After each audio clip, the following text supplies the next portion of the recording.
So hello, everybody. So we're going to record this event to the cloud, and the intention is to share the link to this video in University of Michigan, kind of our department materials later. So if you are joining for part of this or all of it, you can come back and watch it later or see the parts that you missed. So again, my name is Tim Bruns. I'm Associate Professor of Biomedical Engineering and a co-chair of the Graduate Admissions Committee for the department.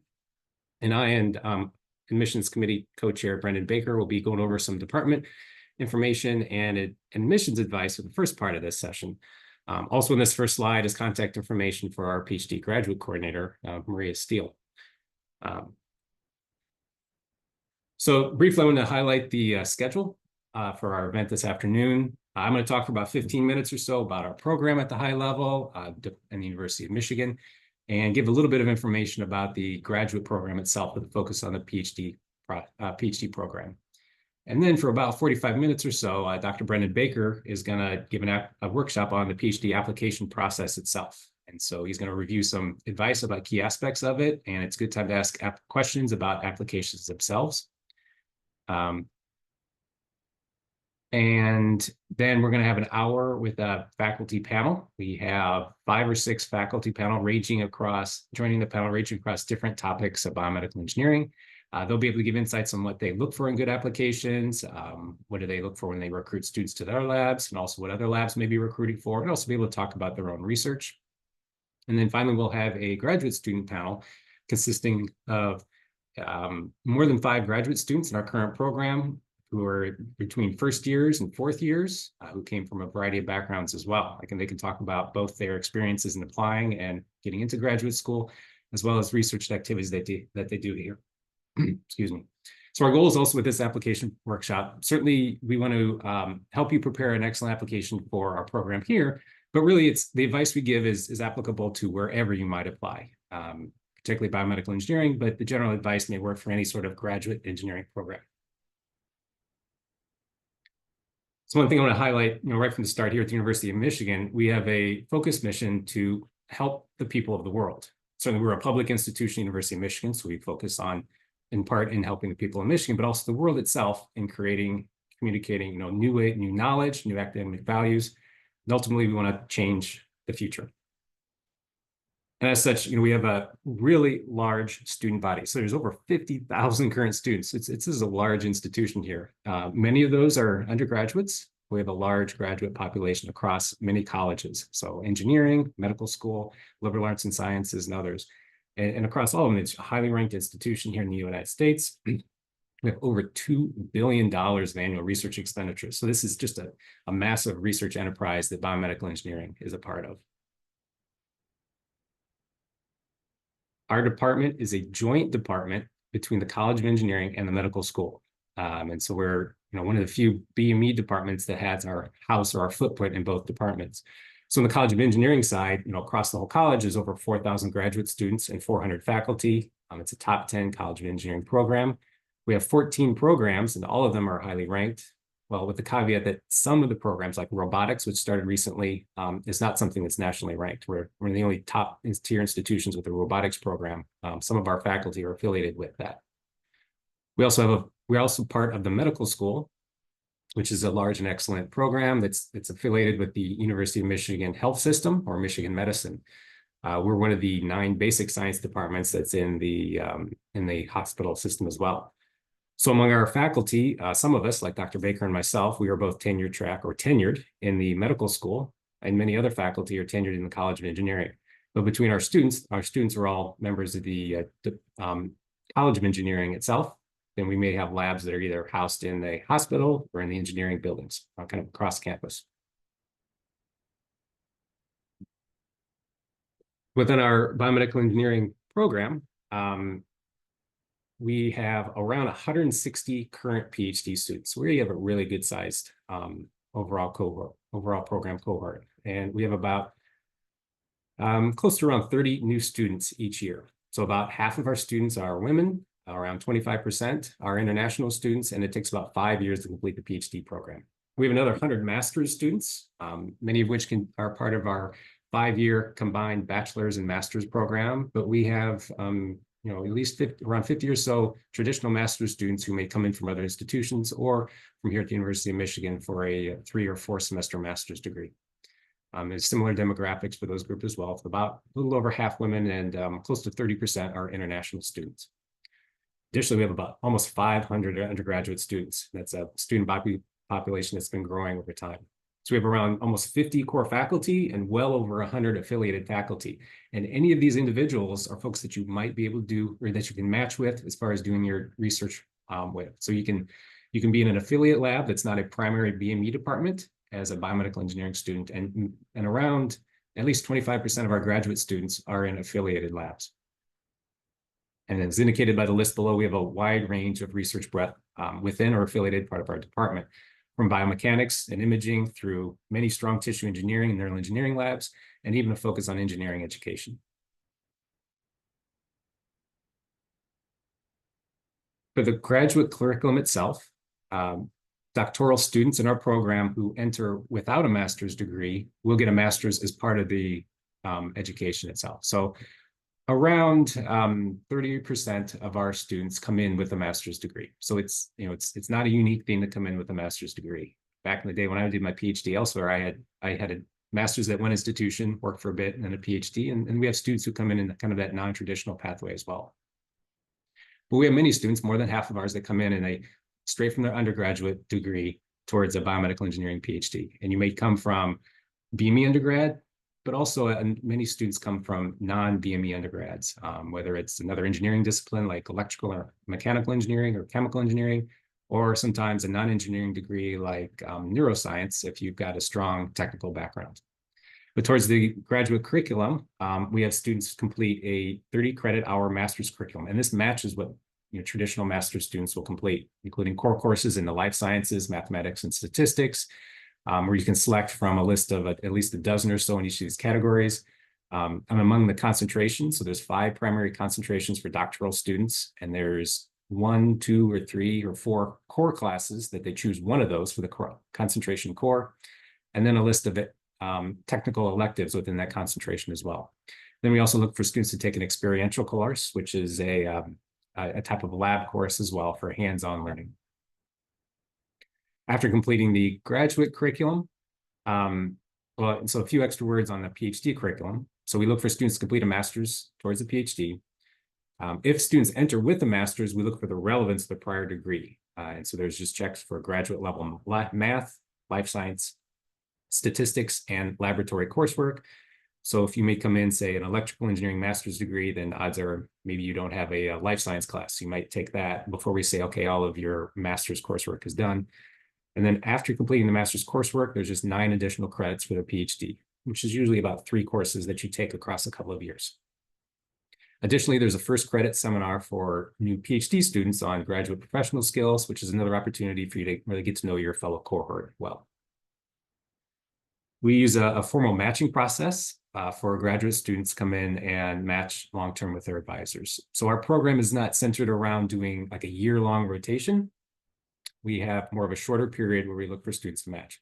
So one pathway is in the first, where if students receive a typical rotation offer for admission, basically by the end of October or the early November, or essentially like today or yesterday, if you are currently a first-year student here, you would use that time to meet and rotate with one or more different labs. Sometimes a student will come in as a rotation student, and by the time they arrive in September, they will know what lab they're in, and they'll kind of move forward from there. But others will spend 2 to 4 weeks in up to 3 or 4 different labs, kind of working through them.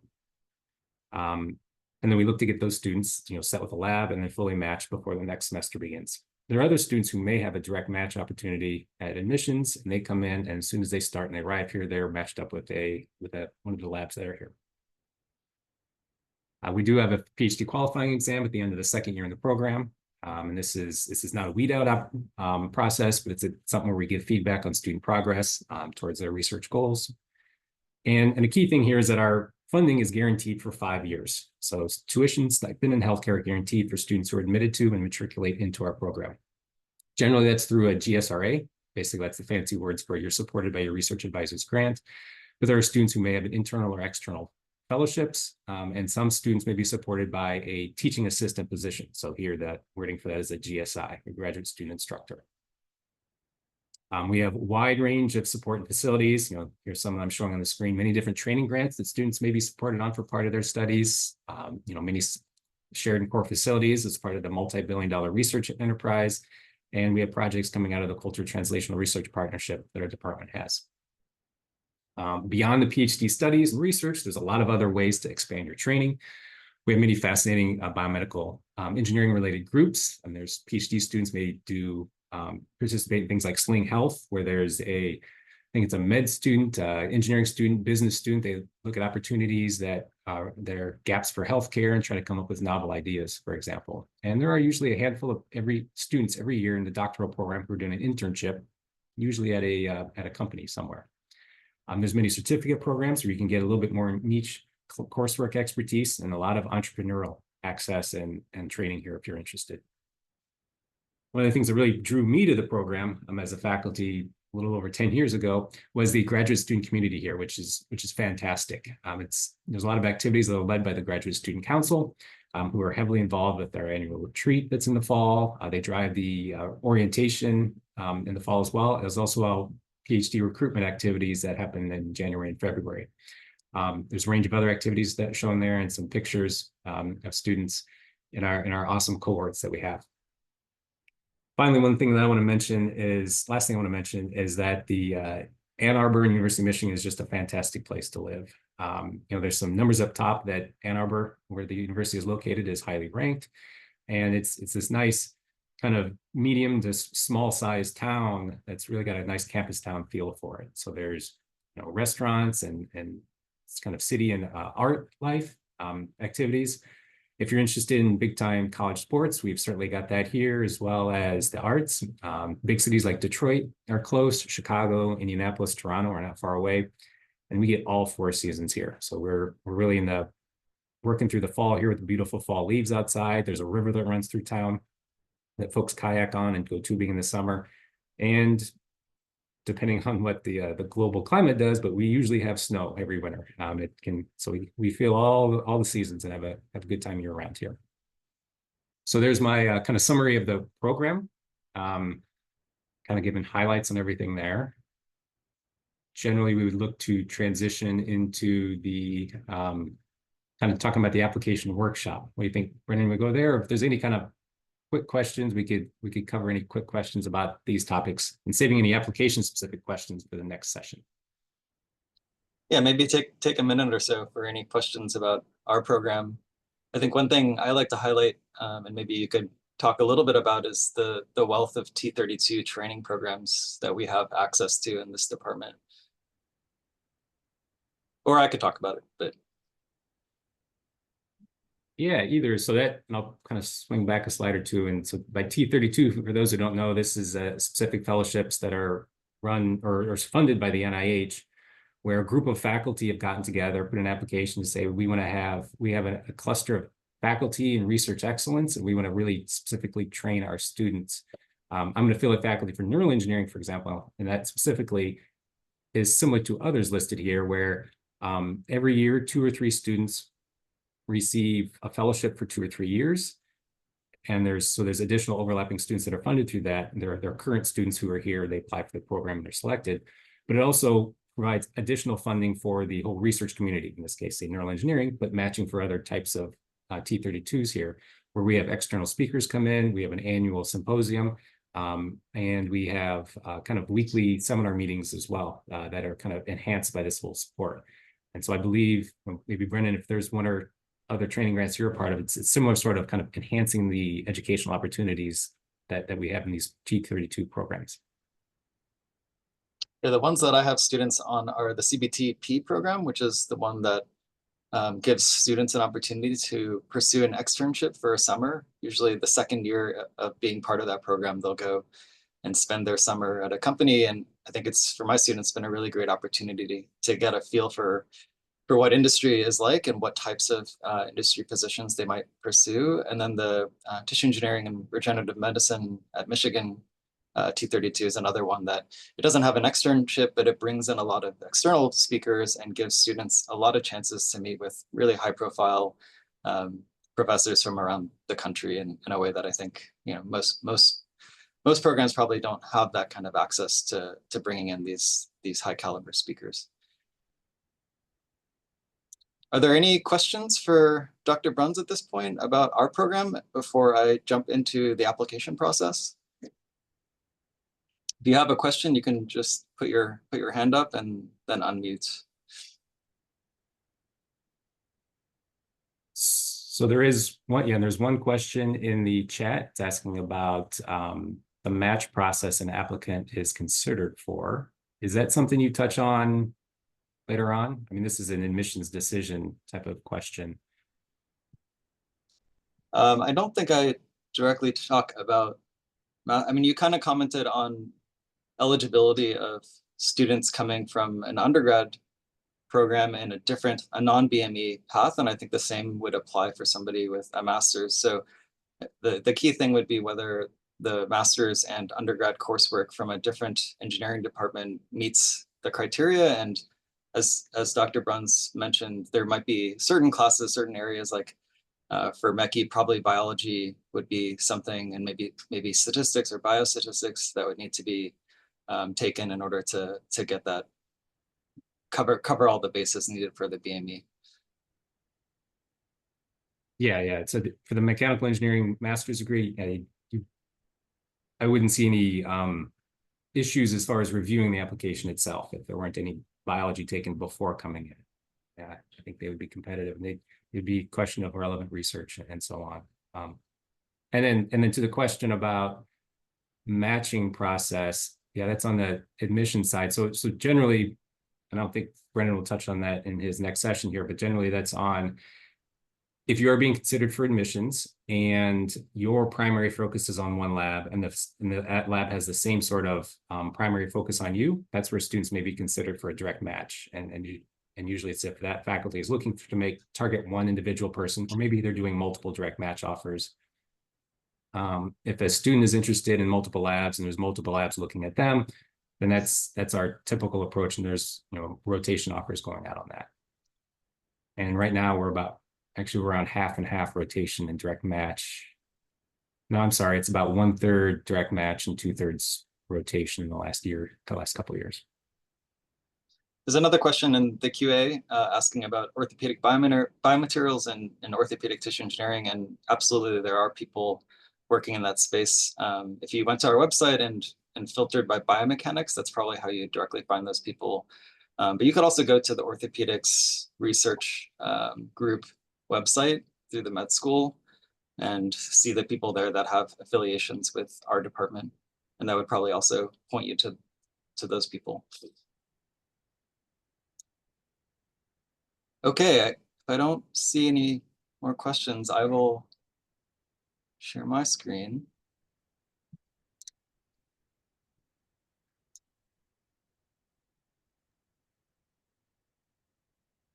Tim, am I good? Yes. Okay, great. So I'm going to spend maybe 20-25 minutes just giving an overview of the process. And if you haven't really looked into this at this point, hopefully this will give you an overall sense of what the application process looks like. And then a lot of this is geared towards our advice, I would say collectively the faculty's advice on how to make your application the most competitive, most compelling. And then we'll have time for questions at the end, hopefully. If we don't have enough time for questions, the next hour is going to be a panel with faculty who are all people who have taken PhD students. Some are more senior faculty, like Dr. Bruns and myself. Some are newer faculty who've only been here for a couple of years, but they've all reviewed applications and taken grad students into their lab. And there will be another opportunity for you to ask questions about what faculty are looking for in the PhD students that they seek to hire. So, and I guess I just also like to say that this advice is really not specific to UMISH's BME program or even BME programs generally. Like that, if you're applying to other engineering programs, I think all this advice still applies in terms of crafting the most competitive application that you can. So quickly, just going over the timeline. So most programs have an application deadline in December, and the next step is after the applications are reviewed by by faculty, and some programs like ours also has a dedicated team of reviewers that help triage the applications before the faculty review them. Then the next step will be for our program, a virtual visit that's held in January. And this is a chance to meet faculty one-on-one and discuss their research and share your research with them and sort of figure out whether there are good potential fits for you at our program. And then from that, we'll be querying the faculty based on the interactions that they've had with visitors on the virtual visit, and we'll be inviting a subset of students to campus in the February-March timeframe. We haven't yet set these dates. And then from that point, based on the feedback that we received from faculty in terms of the students that they met and which students they want to pursue extending offers to, then we'll be rolling out offer letters in a rolling fashion, starting pretty much right after our in-person visit. And then students for all programs make decisions about where they want to matriculate to by April 15th. The nuts and bolts of what's in your application. So there are two statements. One is your statement of purpose, which is typically a page to 2 pages. And then there's the personal statement, which is usually around 1 page. There are, for most programs, are required and minimal 3 letters of recommendation. Some programs allow you to add additional ones, and I'll get into a little bit more about my suggestions on numbers versus quality in a few slides. There's your curriculum vitae, and some people submit resumes, but I generally suggest submitting a CV and not a resume. So you do want to document all the things that you've done academically and highlight those and make it easy for reviewers and faculty to understand your to-date academic contributions. And a resume, in being just a 1-page brief document, sometimes doesn't allow students to really cover everything that will help their application shine through. And then for, there are some other items. So the transcript, of course, and for students who are coming or applying internationally, language fluency exam scores. There is no GRE requirement, and I think that's the case for most programs these days. So if you, we'll disseminate all these slides, but here's the link. I think it's also easy to find just by Googling. So I'll get into the different parts of it and some suggestions for how to craft your different components to make them competitive. So your statement of purpose, this should include your research experiences, your interests, and very importantly, the names of the faculty and the areas of research that those faculties are working in that you're really excited about pursuing as a PhD student. Definitely you should try and create a focused narrative. So why do your interests and your prior research experiences lead into your future plans for pursuing PhD research in a particular area? You want to talk about your prior interests and your prior research experiences, how they relate to your future work, how they connect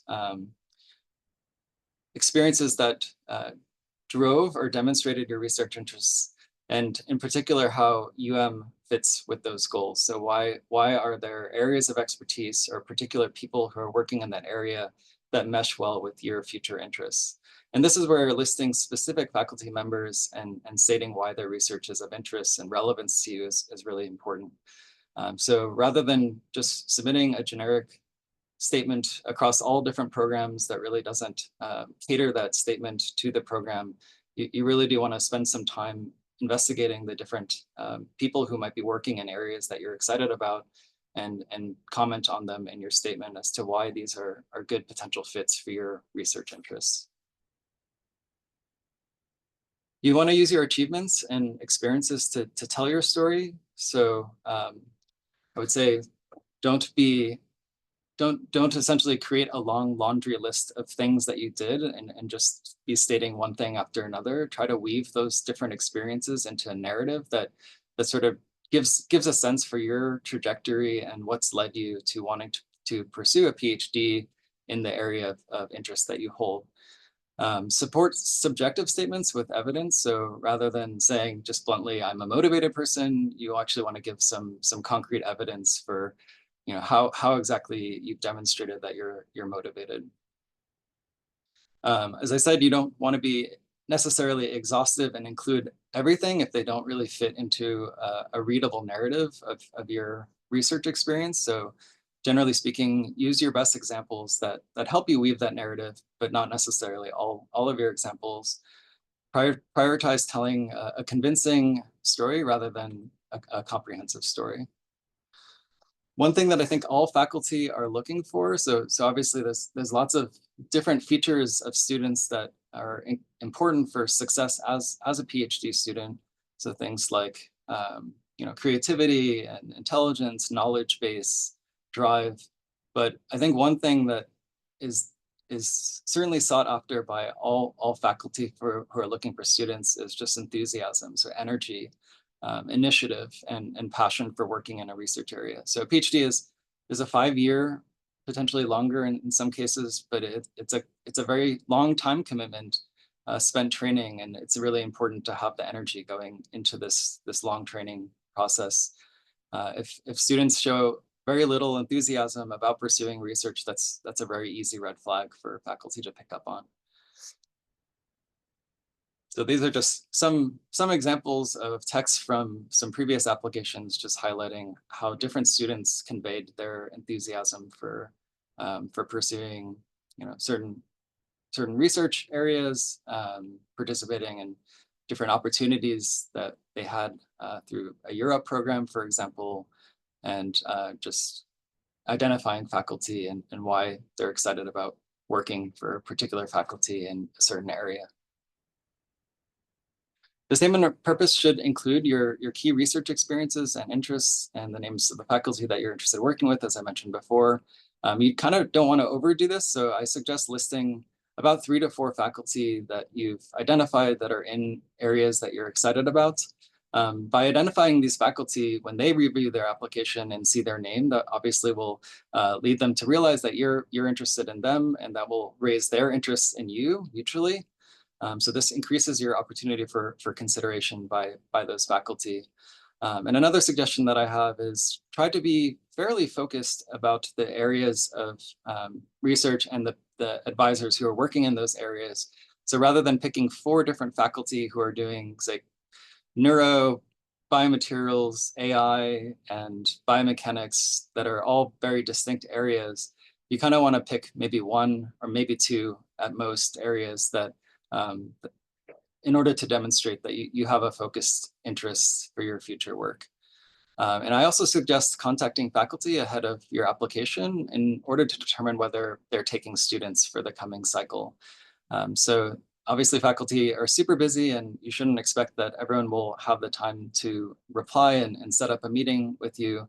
But it is generally worth the time of sending a quick email, just asking if somebody is hiring for the coming cycle, so that the people that you end up listing in your application are ones who are actually seeking students and will be reviewing applications.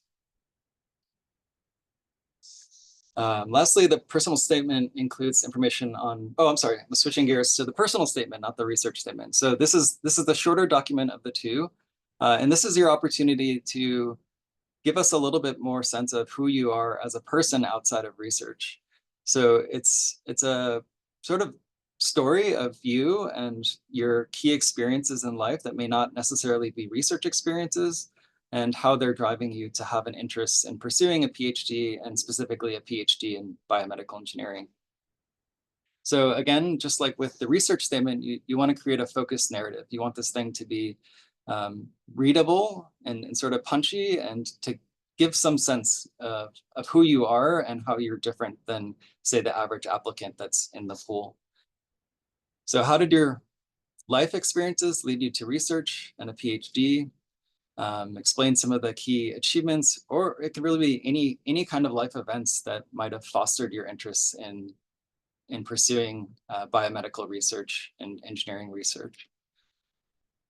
And it's also, I think, a good idea in this personal statement to talk a little bit about your long-term goals. This can spill over into the research statement as well. Sort of the last part of the research statement may be a forward-looking, after pursuing a PhD and getting my degree, here's what I want to do. But you can also mention this in your personal statement, as obviously one's career is a big component of who one is. Okay, I'm going to move on to the letters of recommendation. So it's really important to ask the right people, and definitely quality is more important than numbers. So for example, 3 strong letters is better than say 1 or 2 strong letters and 3 or 4 sort of weak or just average or nondescript letters. So definitely try to prioritize asking the right people who you know will write you a strong letter. I think many students will be upfront and say, and when they're asking an advisor or a faculty member who may have taught them in class, they'll be explicit and just say, are you able to write me a strong letter?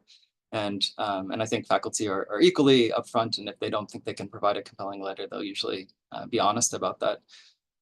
So I suggest an ideal composition, but this can vary depending on whether you've pursued a master's or whether you've spent time after your undergraduate degree in an industry setting.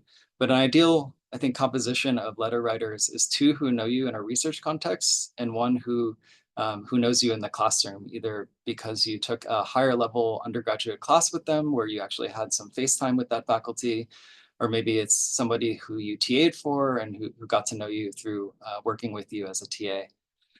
For the 2 writers who are providing letters that are describing your research work, I think a common combination is the advisor that you have, your research advisor at your home institution, who hopefully you've worked with for a number of semesters. And then many students have a chance to do a summer research experience, and that oftentimes is the second letter writer. Definitely you want to ask sufficiently early. So if you haven't yet thought about this, start thinking about it, I would say right after we finish this workshop, so that you can give your letter writers ample time to draft letters and get them submitted in time for them to be reviewed. And if you see that they are not yet uploading their letters into the system, definitely send reminders. And it's ultimately your responsibility to make sure that the letters are submitted in time.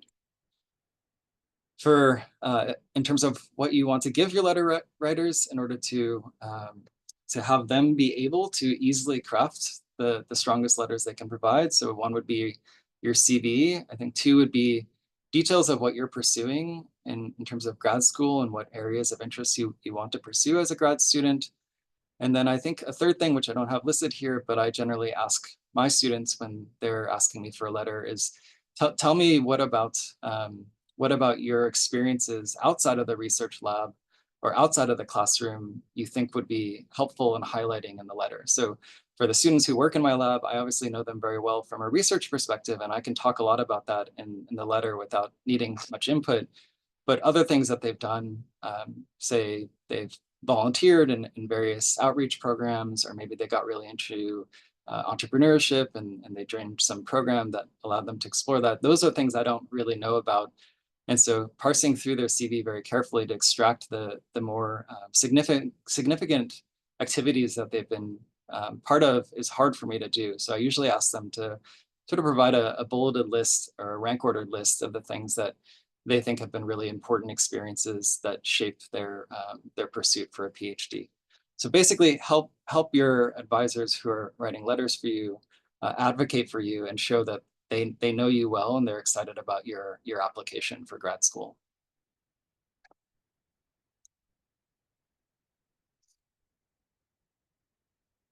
And yes, I kind of commented this on already, but quality, definitely quality over quantity. Okay, for your curriculum vitae or CV, this should list all relevant educational experience, work experience if you spent some time in industry, research experience, key skills that you've garnered over your various research experiences, and certainly any authored works that you've produced from your work. So this would include presentations, so like oral or poster presentations. These presentations could be local ones that are hosted by your university, or they could be national or even international conferences. Conference abstracts, if they're peer-reviewed conference abstracts, that's definitely worth listing. And then finally, I think the thing that most faculty think is the strongest indicator of dedicated and meaningful research experiences is whether you've contributed to the extant literature. So meaning, are you a co-author on a published paper? It's also okay to list if there are papers that are currently either in press or under review or being drafted. It's okay to list those papers as well. and just to show that the work that you've been contributing to may not yet be published, but it's on its way to being part of the extant literature. Be comprehensive, but also be concise. So by this, I mean, you do want to include all the experiences that you've had, but you don't want to talk extensively about something that, say, wasn't really that meaningful of an experience or that big of a deal. So like writing a paragraph on, say, a 1 week research experience that wouldn't really make any sense. So share your experiences, but make it easy to find where your major achievements are. You should definitely take advantage of using fonts and styles and organizing different sections in order to help readers' eyes find the key achievements. So don't just make this a running list that has no organization to it. Also, I generally suggest, because research products, so abstracts, posters, oral presentations, and ultimately papers, those are sort of the money of the academic scientific world. Those are the things that you should probably highlight pretty early on, and then move to the less important things later on as you're going down towards the end of your CV. Okay. So lastly, before I take some questions, I'll just highlight one of the additional resources that can help you to craft the most competitive application. And that is this program that's run by our own BME PhD students called the GAP program, Graduate Application Assistance Program. The goal of this program is to support students in applying broadly to BME PhD programs, not just UM, which is the same kind of vibe as my advice today, and that we want to help you be competitive and get into a program that really fits your interests. So this program is, again, run by current students who have all successfully applied and gotten into our program and probably other programs as well. And they essentially pair applicants to the program with a one-on-one mentor who is going to help you and provide advice. They'll help you review your application materials, give you input on things to tweak and to improve. And the deadline for this, so today is November 1st, but we spoke to the people who run the GAP program and they agreed to extend this, I think, through Wednesday. So again, we'll disseminate these links shortly after this meeting concludes. But if you're interested in having sort of a big brother, big sister PhD student to help you look at your application materials, definitely look into this program. And with that, I'm going to open it up to questions. And again, we will have, I don't know what time it is because I can't see. We're doing actually really well in time. So we have 20 minutes for questions, but again, if we don't get to everyone's questions, the faculty panel will also field questions on applications that they're looking for.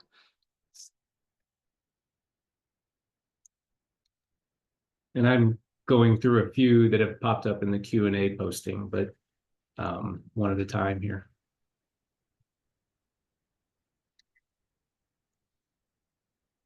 So maybe I'll stop sharing just so I can see hands.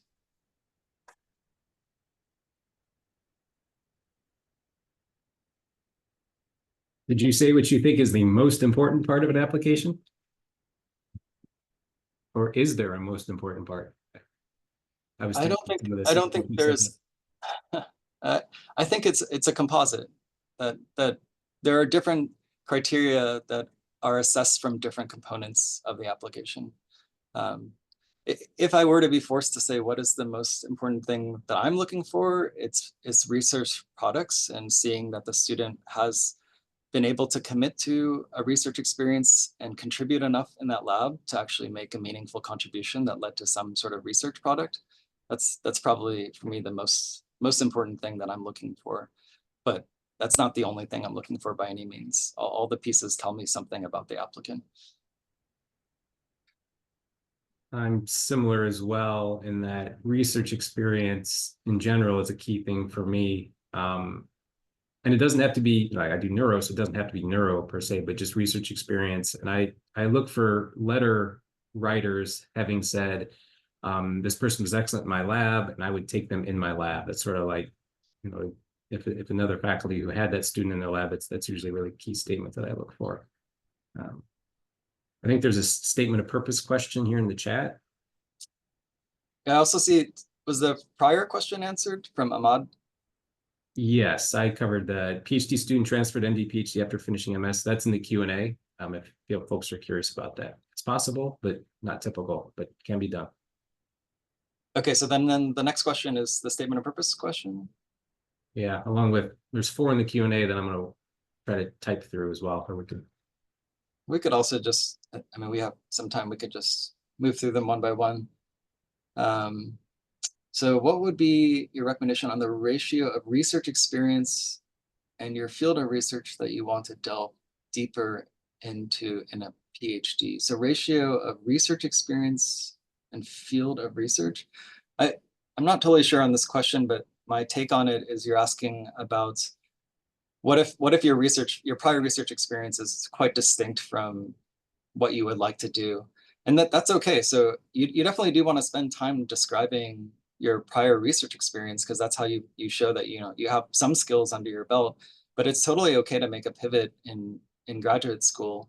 For me, I did undergraduate research in cardiac biomechanics, and then I went into a PhD lab that did orthopedic soft tissue engineering. So totally different spaces. I think the important thing is you would want to describe that research experience, but then also provide some context for why you want to change into a different area, and maybe also like where you see potential connections from that distinct area versus the area that you want to go in. The second question we have was how much detail on the topic of research and PhD? So that's a great question. So you do sort of want to demonstrate that you have a focused area of interest that you want to go into, but I think this person is asking, how focused should you be?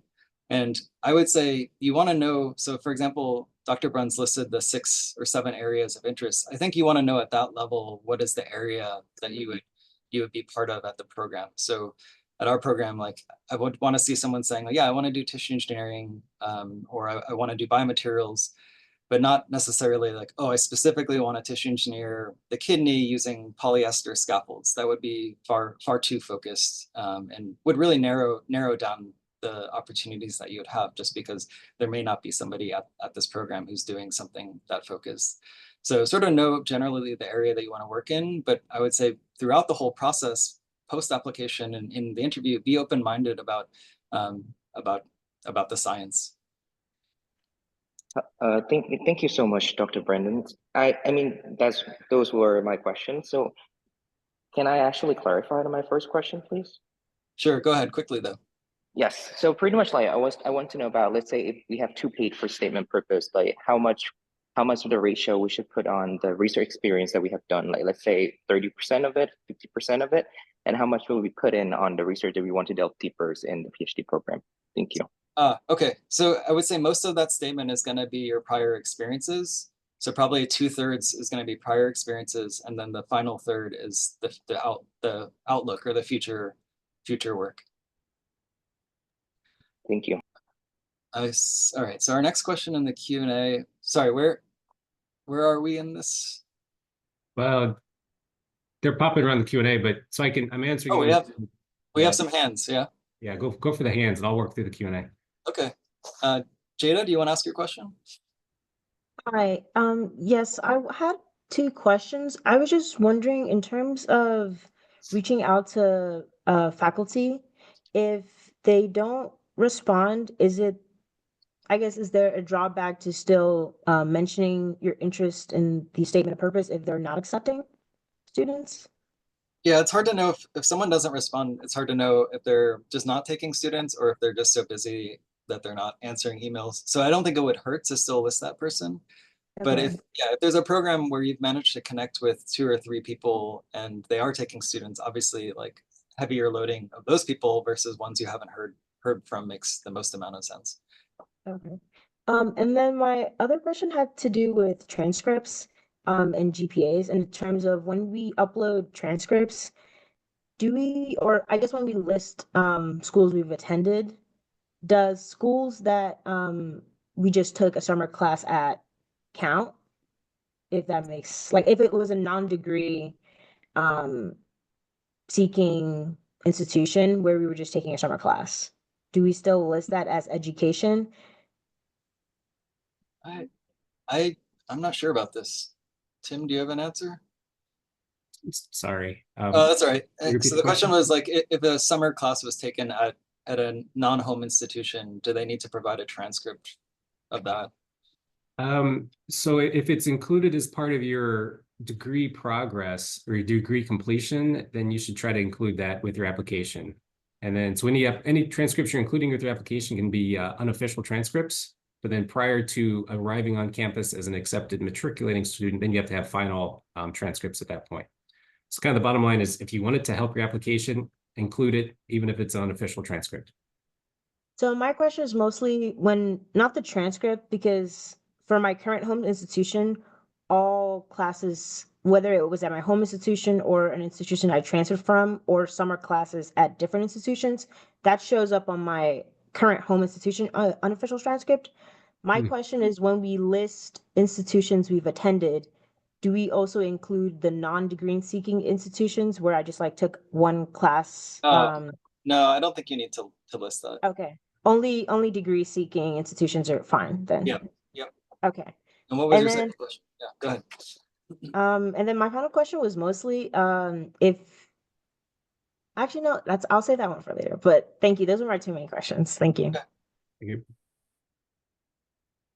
How about tell me if I butcher your name, Melika.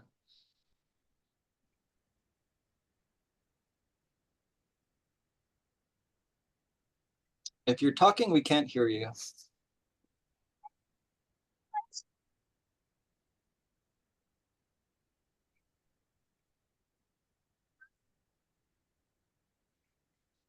Well, Melika figures out her mic issue. Tim, are there any other questions that I can?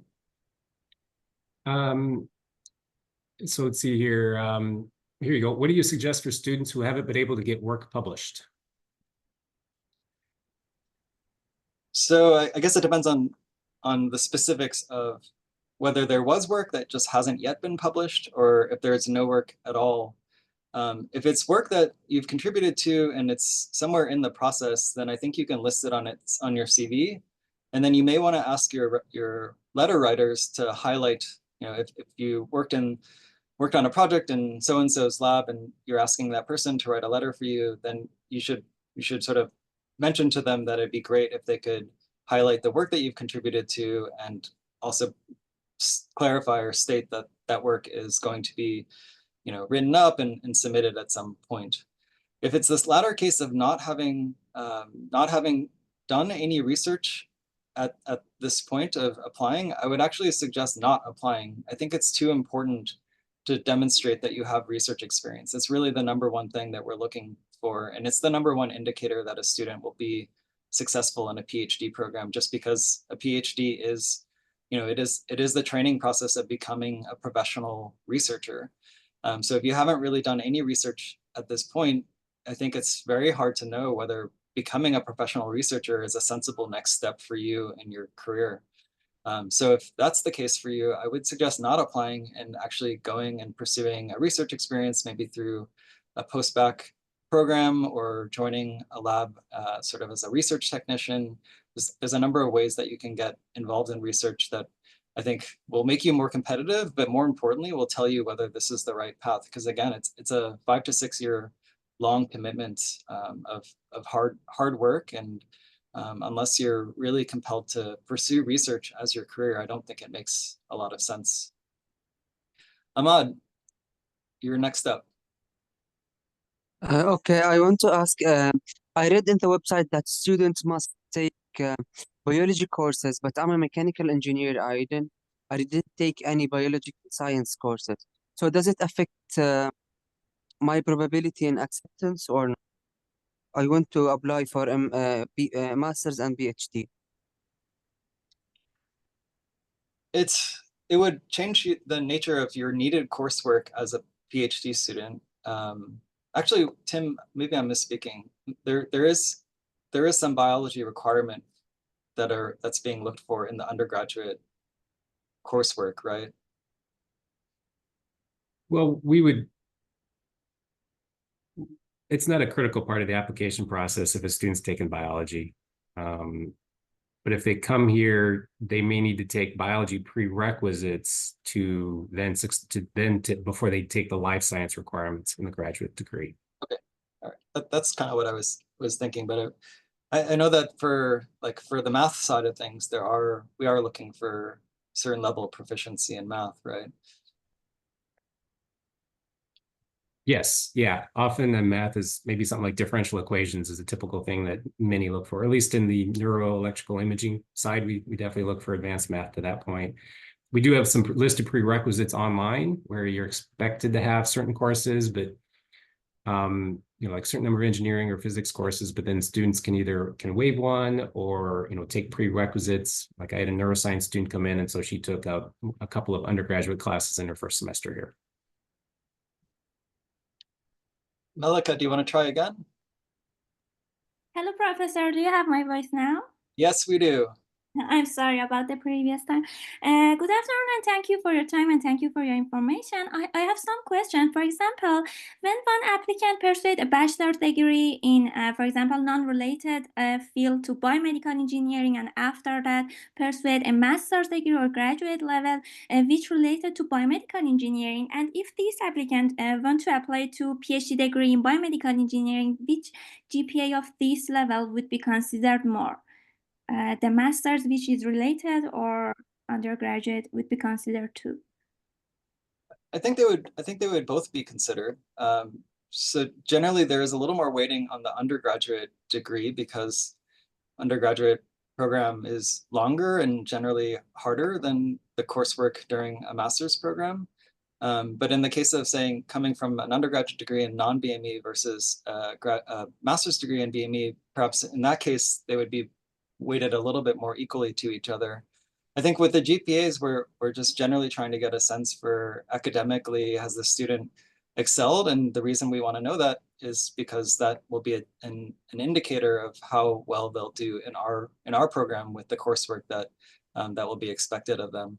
So if your GPA is very strong from a non-BME degree, and then you also have a strong GPA from a BME master's, I think you're in excellent shape for being competitive in our program. I understand. Thank you for your answer. I have one other question. Should, for example, a personal statement and a statement of purpose limit to two pages or one pages that you talk about, or can be writing more? I suggest keeping it concise. That's kind of what I was saying about, telling a punchy narrative, especially with the personal statement. So reviewers, faculty, like for example, Michigan gets about 500 applications every year.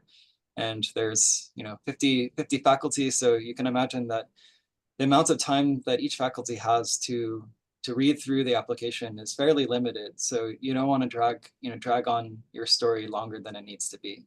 So those guidelines, I would say I've seen compelling research statements that were 1.5 pages and didn't really need to go all the way to 2 pages, for example. And for personal statements, yeah, I think typically a page, maybe a little bit more than a page is okay, but certainly not 4 or 5 pages. Thank you very much. You're welcome. Alexa. Hi. So I had asked the question about the not having works published. So it's not a matter of not having the research experiences. Like I was doing quite a bit of research through Carmanos and Wayne State. I was doing research with the iGEM organization. So I have that research experience. It's just that none of it got to a point of publishing. And I didn't know if that was going to affect my application. So that's something that I think your letter writer who you did the research with, that's something where I would ask them to get into that a little bit more. So if it's, I guess I've seen letters where the letter writer describes this person, they work super hard and it just turned out that our hypothesis was wrong. And despite, drilling at this research for 2 years, nothing actually publishable came out of it. And so they can kind of get into that in their letter, describing that you are a really good researcher. It's just that the line of investigation was not one that ended up being fruitful. This is also something you could talk about in your personal statement and maybe expand there on what you exactly did and why it failed. I mean, I think all of us who are who are at this stage, we know failure very well. It's very much part of the process. So we have all been wrong about stuff, and we've all spent time working, doing research on things that ended up not being fruitful. So that's totally okay. But you would want to kind of detail that in your personal statement and have your letter writers also talk about that. Okay, thank you. Yep. Jada? Hi again. I just had another question in terms of GPA if you transferred during your undergrad. Because in terms of, I guess, weighing one over the other, because my first undergrad was life sciences, and then I transferred and moved over to biomedical engineering.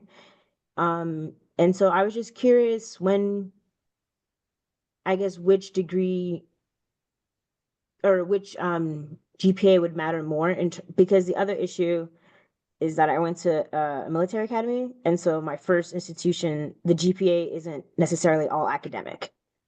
And so when the two GPAs are combined, my cumulative GPA isn't as high as my major or my biomedical engineering major GPA at my home institution. I wasn't sure how that factors. So the people reviewing your application should be looking through carefully at your transcripts, and I think they would find that, okay, the student transferred from a program and came into our field and did really well in our field. So I think they would view that second GPA as the more telling GPA of your academic ability. Okay. And then I had just one last question in terms of going back to like the statement of purpose, or just in general, like publications. If I worked on a project that wasn't it wasn't in my field of interest at the time, it was one of my first research experiences, and I worked on it for a while, and then we were successful, but we weren't able to publish because that's when I transferred, and then the PI eventually left. And so how does that factor? Because it wasn't necessarily, I guess, a bad thing to not have anything published at the time. It's just, I don't know how to explain it, if that makes sense. I think if you've had subsequent research experiences, then like there's no issue. If that was your only research experience, then maybe you should be a little more concerned. But I don't think it doesn't sound like a red flag to me. I think you should still talk about that prior research experience, especially if you can connect it to your career narrative and how that prior experience may be shaping your future interests. Okay. And to your prior question, I just thought another place where you can talk about your transition from life sciences to BME would be your research statement, or your personal statement for that matter. So that would be another place where you can kind of explain maybe differences in GPA, and sort of finding your footing in BME. All right, I know we have. You're welcome. I know we have some other hands, but I think we're going to transition into the faculty panel. And again, there'll be time. Most of this panel will be time for you to ask faculty for their perspectives. So far, I think you've heard mostly mine and Dr. Bruns's, but now there'll be probably a greater diversity of different perspectives on some of the questions that you have. So I'm going to just go by order on my screen and have the current faculty. So these are all BME core faculty members, and they range from people who have been, I think, with the program for 2 or 3 years, all the way to Dr. Cohn. You've been here for a while, I think. So maybe 20 years. Predate the department. All right. So you've been here since the inception of the department. So why don't we start with Dr. Cohn? Hi, everybody. Thanks for your interest in Michigan. Dave Cohn. Brendan said I'm one of the core faculty. My lab is interested in musculoskeletal biomechanics and biomaterials. We take both a top-down approach, trying to understand contributing factors to skeletal fragility and other musculoskeletal disorders, and then a bottom-up approach to apply biomaterials and regenerative medicine technologies to regenerate and reconstruct the skeletal system. I've trained probably 25 BME PhD students in my lab. And in addition to my lab, I run several regenerative medicine centers on campus. So I've been around the block, as Brendan alluded to, and happy to have you pick my brain for this hour. Wonderful. Dr. Weiland? Sure. So I'm an old guy as well. Had been worked at two different universities. So came back to Michigan in about 8 years ago.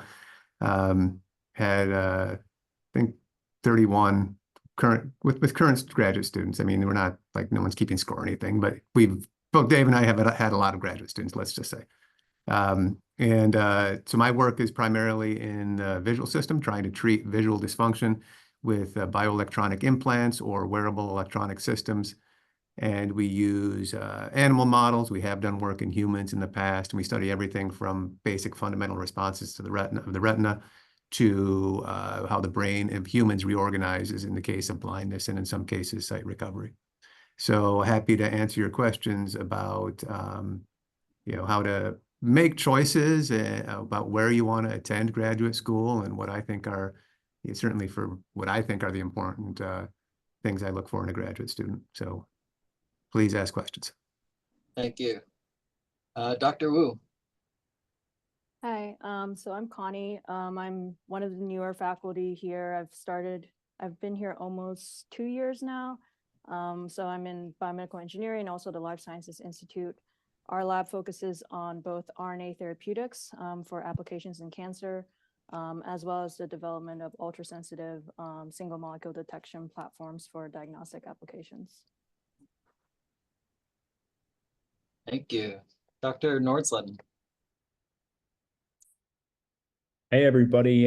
Welcome. Good to see so many people here. I'm David Nordsleden. I'm a professor in biomedical engineering and cardiac surgery. I've been at Michigan since 2019. And before that, I was in London at King's College. And my lab focuses on cardiac disease and cardiovascular disease. And we do this with computational modeling and medical imaging. And those are kind of the two resources we use to try to better understand disease, better diagnose disease, and better treat disease. Wonderful. Dr. Cornell? Hi, my name is Maria Cornell. I'm a core faculty in BME. I've been here for about 2.5 years. I'm also part of the Caswell Diabetes Center. My lab focuses on biomaterials for immunomodulation with an emphasis on transplantation as well as autoimmunity and autoimmune diabetes for diagnostics as well as disease-modifying therapies for diabetes. So I'm more than happy to answer any questions you guys have about the program or my research as they come along. All right, and last but not least, Dr. Chandrasekaran. Thanks, Brendan. Hi everyone. I'm Shyam Chandrasekharan. I'm an associate professor of biomedical engineering. I got my PhD in biophysics at the University of Illinois-Urbana, did my fellowship at Harvard and MIT, and then I'm started here in 2017. My lab works on AI machine learning methods and their applications in biomedical engineering, more on drug discovery specifically. We also develop systems biology models for studying metabolism of microbial cells, cancer cells, and stem cells. Yep, happy to answer any questions. Awesome. Thank you everyone for participating. So yeah, this is a great chance that there's certainly a diversity of different research experiences, and in addition to diversity and levels or years at level and faculty. But we would generally like to keep these questions geared towards the application process and related to what the panelists are looking for in their areas of interest in terms of competitive applicants. So I already see a hand up from Nanda.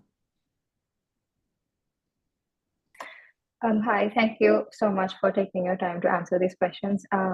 So my question would be, my background is in dentistry and I'm interested in pursuing a PhD in tissue engineering and regenerative medicine.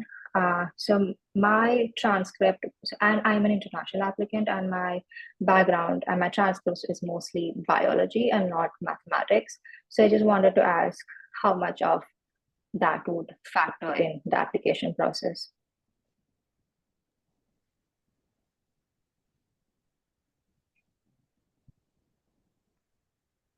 So I'll go. Did I hear you correctly that things were muffled? You said your background was in dentistry? Yes.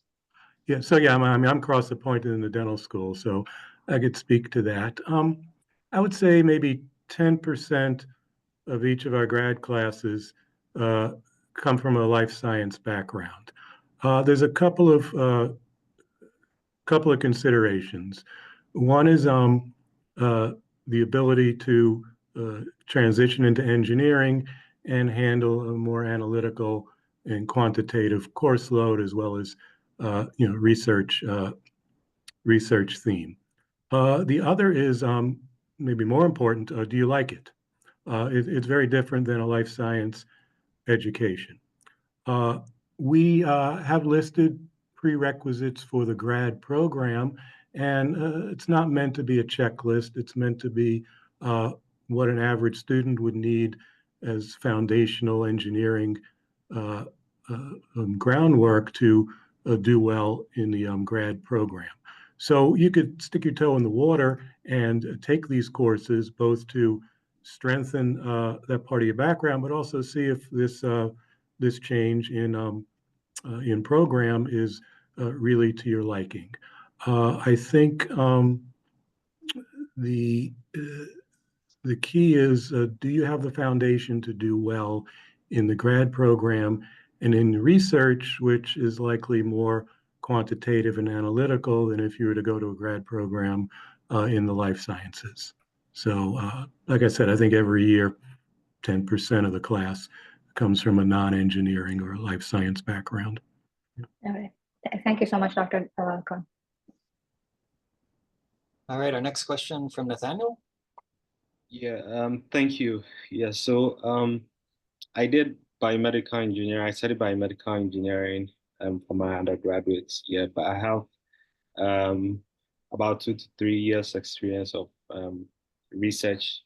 Yeah, and the recent work I did was leveraging neural circuit architecture priors, and I would love to apply that in the field of robotics. And aside that, I have some experience in computational neuroscience and BCIs. And so after school, I completed in 2021, but since then I've been just been in like research, collaborating with different people in like some summer schools and also some labs. And I'd want to find out if anyone can talk to me about the best person to contact, or how I can find myself in this particular area, or which faculty I can best fit my interest or align my interest with.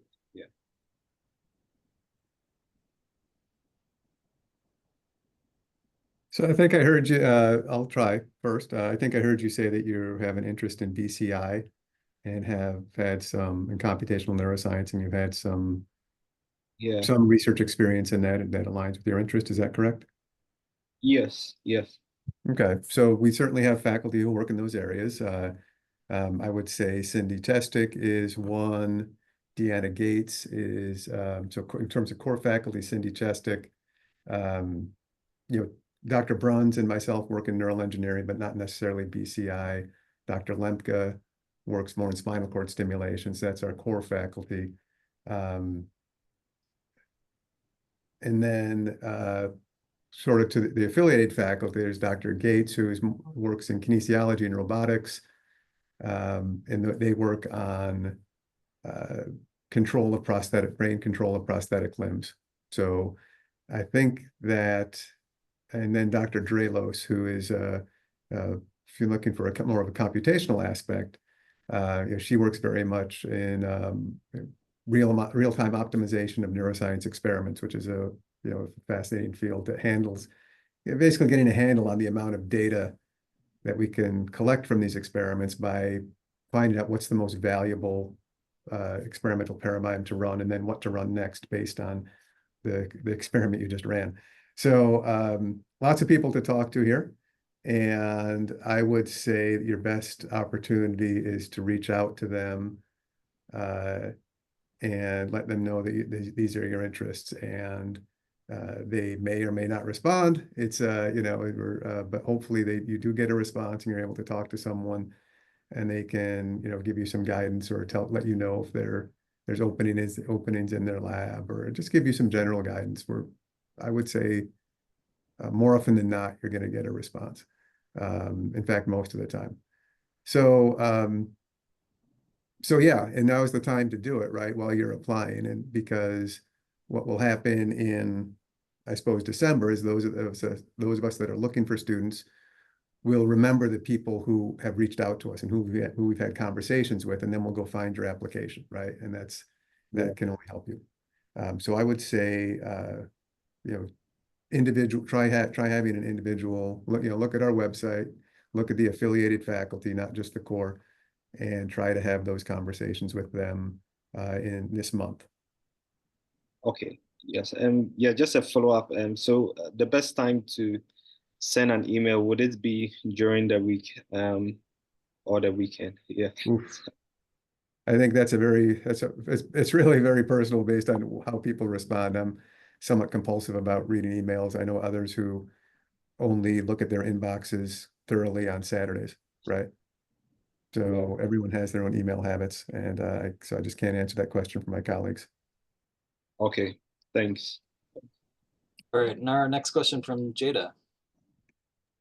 Hi, thank you so much for being here and answering our questions. I just when it comes to not necessarily finding a best match, but also just in general what you can provide to that specific lab group, I was wondering, since I'm very interested in tissue engineering and like disease modeling, utilizing 3D bioprinting, even if there are some faculty members, since you do have to have both the core and non-core faculty members of interest as well, even if they aren't necessarily doing specifically what I want to do, but if they have facets such as learning more about biomaterials that I could learn from, but is it, I guess, a positive or negative thing to just also include in your statement of purpose? I'm interested, like, these are my interests, but I'm also interested in like biomaterials and hopefully can contribute to a project that will then utilize my interests, such as 3D bioprinting. If you could provide just like a little bit of, I guess, advice in terms of that.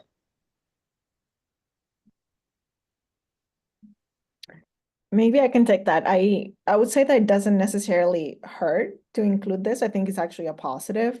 To, you have already an interest in an area, but to sort of keep it broad and explore the options that are available within the department. I think, as people are coming in, projects are sort of evolving, and as you're joining a lab, you're really just learning skills and techniques, and we're looking for someone who's open to learning all of those things for an application.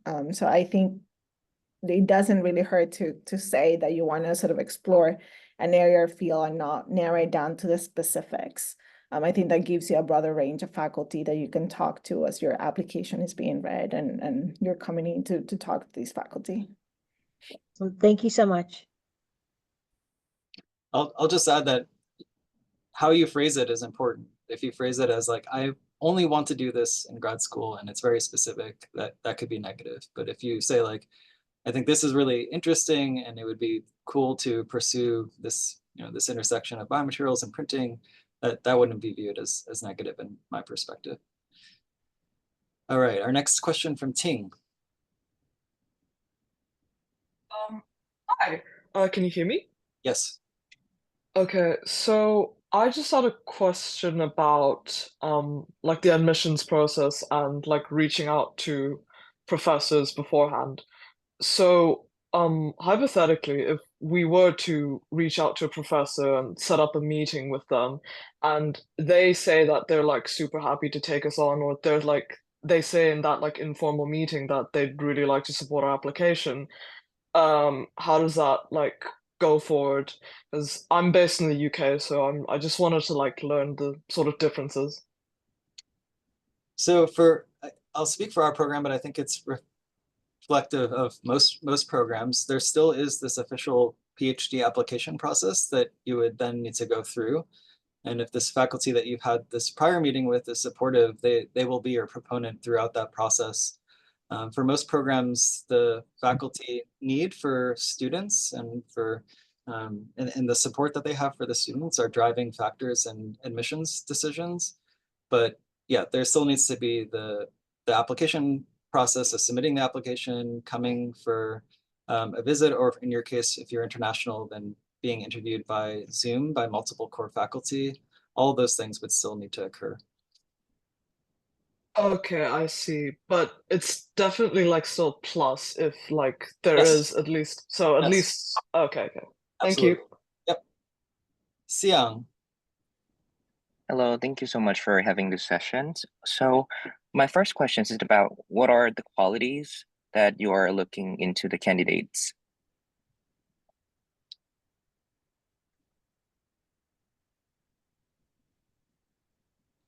Everyone should be able to answer this.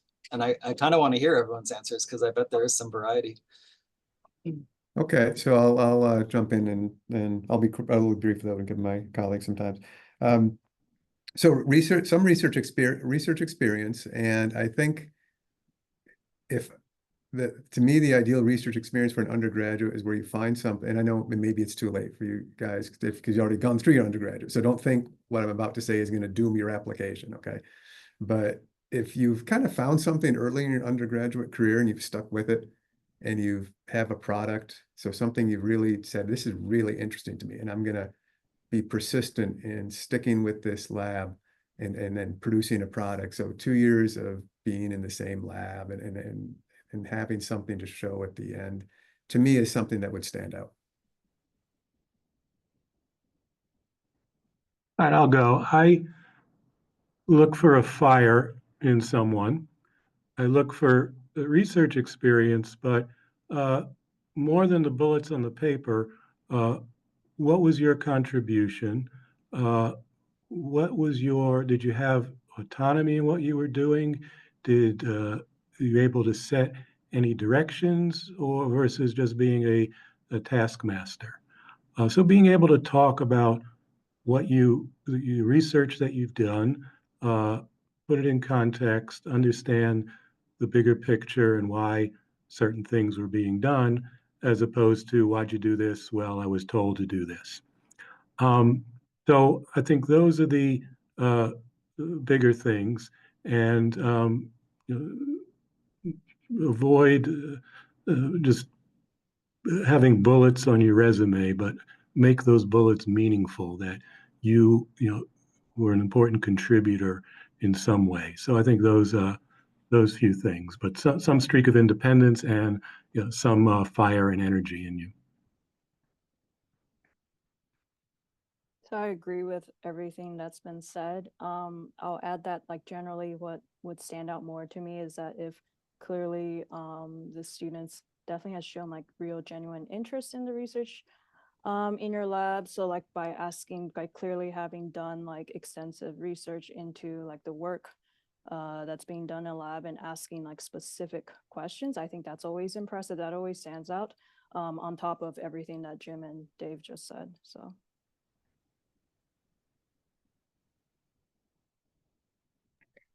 Yeah, oh, sorry. You can go, Maria. Oh, sure. I agree with everything. I think critical thinking, it's one of the most important things, right? Like demonstrating that you can sort of support any research experience that you have had previously, or sort of rationalize what you're looking for, a specific area of interest that you want to go into a PhD, in an area in a PhD. So some level of critical thinking is important. I think also communication, right? Both written and verbally. So as you're interviewing and in your written documents, making sure that you can articulate these things very clearly and concisely, I think it's important. Yeah, I think these are great points. And one additional thing I like doing is reading through their research statement or personal statement to see if they show like, evidence of reading papers and creativity, like, their original ideas, right? It could be a wild idea or crazy idea, but the fact that they're able to, read research papers and come up with some new ideas. I want to use X and Y technology and do this, I always like that. That shows evidence that you understand the field, but also coming up with new ideas. I think that's another aspect I usually focus on.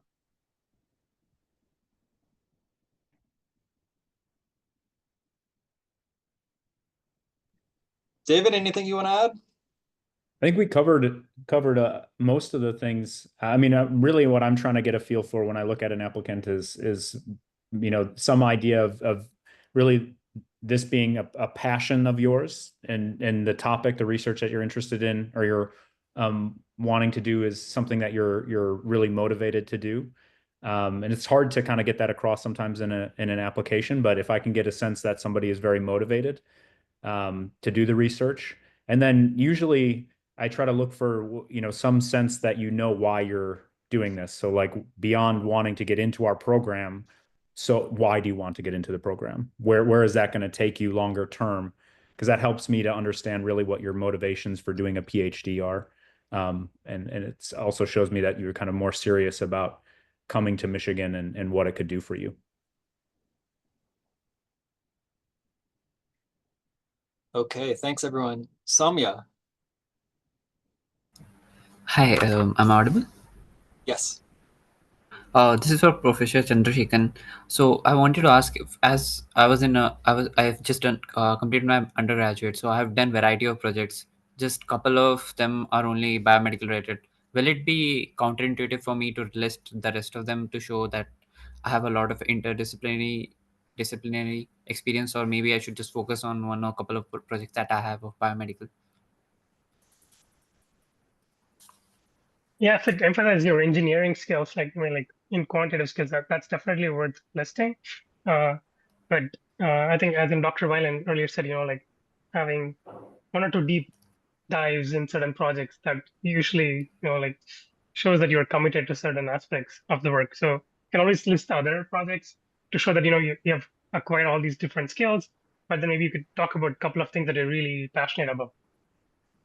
It's more like there was this thing that where I saw that intersection between AI and other life sciences fields, like maybe chemistry or biomedical, that can be very like using of synthetic data instead of real. So that's something I found fascinating, which I tried to explore more. But how do I mean, that's not very specific to biomedical, is it? So I just don't know where to frame it, or will it be like important for my CV, like a SOP or something? Yeah, you could connect it to your things that you're trying to do, right? You could say, I used AI for chemistry, but I would like to apply for biomedical application. And you could talk about your journey on why you thought AI and biomedical engineering is more interesting or fascinating for you. So I would try to connect your experiences and link that to what you're proposing to do or want to do in the future.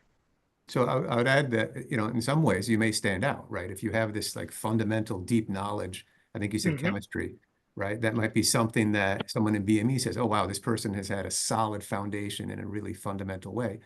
And then that is something you can add to a lab because of that training.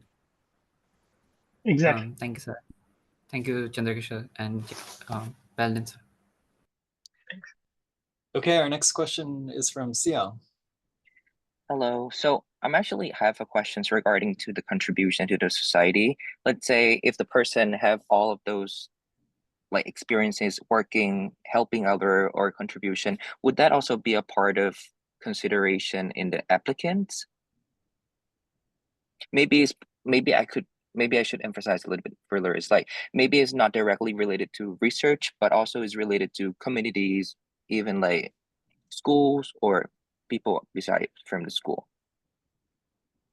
I can maybe take this one. I think it definitely adds value for sure. I mean, part of what we want to do is to have a good community of students. So if you are, contributing to many things, that's often helpful. And we have a great group of graduate students who do a lot of projects and coordinated efforts to like keep engagement and in the program. And so we are always looking for students who are going to bring that to the program as well. I would say that it's sort of needs to come in addition to the research experience that you have. So I wouldn't, you wouldn't want to spend too much time going over that at the expense of making sure you make a strong or clear pitch for what experience you have on the research side.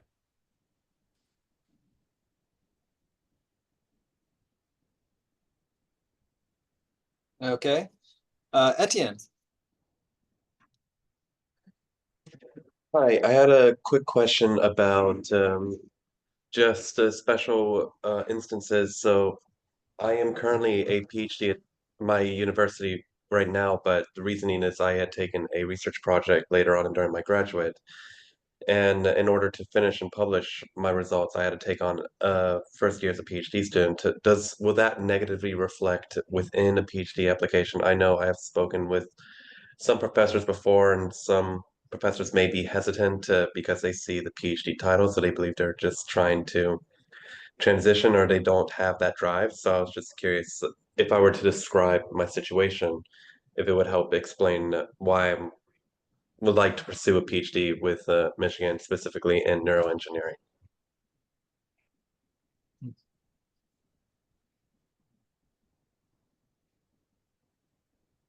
So yeah, again, it certainly helps to, in your personal statement, or to, talk about why this, perhaps apparently unusual situation is happening. But also as been mentioned a couple times already, that if you can reach out to someone and get some, and convey your situation face to face, right? Then that person can go, again, find your application. And I think the term your champion throughout this process was used, and that is very helpful to you. I mean, there's no guarantee that's going to happen, of course, but it's, I would say the chances are greater if you have sometime this month the ability to reach out to someone in the neural engineering faculty here who you could see working for, and talk to them and explain your situation. And honestly, if you've had, graduate level training already, it's possible that could be seen as a plus for a faculty member or you could be seen as someone less risky. So again, without knowing your situation at all, I'm just saying that don't assume it's a negative. But you'll probably have to do a little more work because it will be seen as something odd. And that's, again, it's not grounds for, it doesn't disqualify you, but just anything that requires explanation is going to take a little more effort on your part. And it's probably best done in the format we're doing right now, face to face.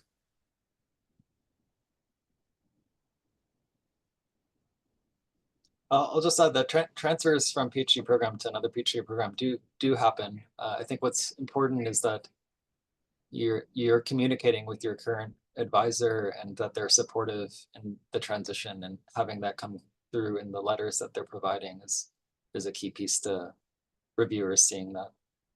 Our next question is from Anujit. Yeah, hi. So my question would be more towards students like me who are trying to get into a PhD program right after undergrad. So just wanted to ask the faculty, when they're reviewing our like SOP or research purpose, how technical do you expect our letters to be, given how our understanding of the complex topics that are being covered in your lab might be a bit too much for an undergrad? That's my first question. And second of all, let's do your first question first. Sure. Yeah, we give people a chance to answer. So most of our applicants are in the same situation. They're coming from an undergrad program. So I don't think that's a deficit in any way. I think really the answer to the question lies in what's already been said. Show that you have some research experience that's meaningful, and we all have a pretty good gauge of what meaningful is for someone coming out of their bachelor's program, and what level they should be to make the transition from undergrad to grad school. So show that you had meaningful research experience. You were doing more than following orders. You have some focus in the direction you want to go to, and some cogent reasons for wanting to come to A, grad school, B, grad school in BME, C, grad school in BME at Michigan.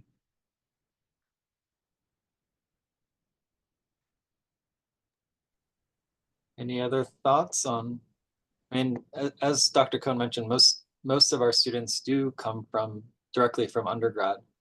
And I know for me, I don't expect when I'm having an interview meeting with a student for them to have mastery over my area of research, but I do want to see that they have interest and that they were able to spend some time and to the best of their ability to try and digest some of my work and think creatively about that work. So I'm not looking for mastery by any means, but really interest and dedication in terms of spending time in trying to learn about the work. Yeah, I mean, Maria? I was gonna say that you are better served trying to convey passion than mastering a subject. I don't think we're expecting, and across the board, all of the applications that we will get are really not that technical, right? You want to use that space to really show that you're passionate about a subject, passionate about a certain research area that's happening at Michigan, and really emphasize that. We're not really looking for someone who could give a technical description of what they're going to do in their PhD. I don't think that's the expectation from anyone who's reading the applications. Okay, and Anuja, did you have a second question? Yeah, just a brief one about like any paper that's related to a survey paper or just a literature review. Would you expect us to put that in our CV as well, or is that not as valuable as original research work we've done? I would say any contribution to the scientific field is a valid contribution. So I think what you have to emphasize, what was your role in that review, right? So what was the review about? How was it a contribution to science, and what was your role as part of the team that put that article together? I think that's what's most important and what I would like to know.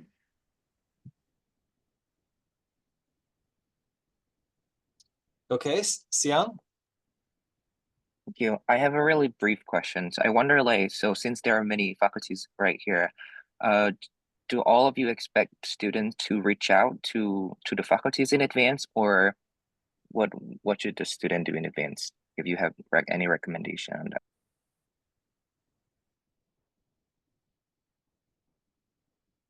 I would say you definitely would like to reach out in advance. I think that people who do, they sort of stand out as these applications come my way, right? Because like then your name will sort of mean something. I know that is someone that is passionate. It shows that you're self-motivated to be able to reach out to a professor, that you have some interest in my lab, because you convey in that email what your interest is and sort of where that is coming from. If you have read publications from the lab, if you've seen our work, published somewhere else. So I think that really, to me, it's another way of demonstrating that there's, passion about a subject, self-motivation, and that is someone that follows through. So I think it always turns out to me when someone reaches out and then I read their application. So I think that would definitely be a plus. Yeah, and it's so I agree. But speaking for myself, if you list me as a person you're interested in talking to on your application, and I see that, I will look at your application most likely, right? And so there's but you'll be well served to reach out to the faculty members, everyone on that list, if and particularly if there's someone you really have really curious about what they're doing and could see yourself working in their lab from the information you can get from what's online. Yeah, I agree. I mean, it's a Go ahead, Terrence. Yeah, if you're really interested in a lab, I would recommend emailing them. But otherwise, I mean, like Dr. Valen said, I do look into all the applications that are not listed just my name or my lab in there. So if you're a kind of person who is very shy, it's okay. It's not a requirement for applying into the program. So it's a nice to have and not a must have. So if you do feel passionate about someone, do email. Otherwise, it's okay.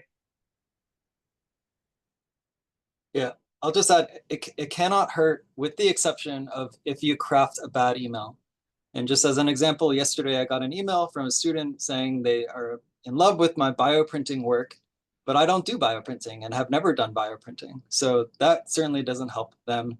And that's a quick delete of that email. So don't spray and pray, spend some time in investigating what that person is working on and make sure your email aligns well with their interests. And I mentioned that I'm old, so if I get an email that says, "Hey, Dr. Weiland," that's also an automatic delete. So professional emails are really appreciated. Yes. Okay, our next question from Megan. Hello, everyone. I have this question. I am a master's student and I have industrial experience from my bachelor's internship with an engineering design company. They really liked my ideas and it led to a part-time position in the research and development department. I've been wondering if I've been working there for about 2.5 to 3 years now. I've been wondering if including that experience in my SOP or any other part of my application would help me because it is actually irrelevant to biomedical engineering. Is it a pro or it should not be included at all? Oh, absolutely include it. I mean, if you've had a job for an engineering job for 2.5 years, that tells me that you know how to get something done every day, right? That you're going to show up, you're going to have a plan, you're going to check, do your job, and that's how you make progress, right? So I would absolutely include it.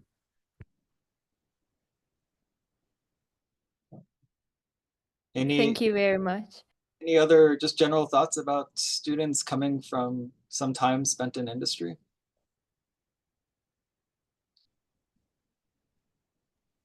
I think you want to express a couple of things. One is what skill set you've acquired by being in industry that you might not have if you're coming straight from a bachelor's or master's program. And second, why coming back to grad school. So certainly play up what you did, whether it was BME related or not, talking about the skills that you acquired that someone coming straight from a university might not have, as well as why after a couple of years in industry do you want to come back to school? And those skills can be professional skills, right? Like technical writing, project management, working within a team, which is not that you'll have your own project, but oftentimes you have collaborators that you will rely on for certain things. Staff, right? It's not always just graduate students you're going to be working with. There's staff who will help you, particularly if you get into a clinical study. So that whole team environment is those kind of skills are honestly underrated. Time management underrated for grad students, and if you can highlight those, perhaps even if you highlight personal growth. I'll give my own experiences. I worked for 4 years before I came back for a PhD, and during that time I really learned how to work and manage my time and be much more of a focused, mature person. So that was my experience. And so highlighting those aspects again, it's about standing out, and that may make you stand out to someone looking for that type of student. Any other thoughts? I guess I'll add mine sort of on the flip side. So I have taken students coming from industry, but one of the concerns that I'm reading applications carefully for, or I should say two concerns. One is that industry is very much 9 to 5, 40-hour work week versus academia, and specifically research as a PhD student does not necessarily adhere to a rigid schedule. You might be working with cells or mice, and you have to operate by the time scales or the timetables of your experiments. So I generally want to make sure that this person isn't going to view a PhD as just a standard job, that they're actually looking for growth. And I think related to that, I sort of view that most industry positions, you have your boss and they give you guidance and instruction on what you need to be working on. But a PhD, part of it is growth and independent thinking and creativity. And so I want to make sure that there's some evidence that that they have that inkling, or they want to gain the more independent and skills as a PhD student. Okay, our next question from Zachang.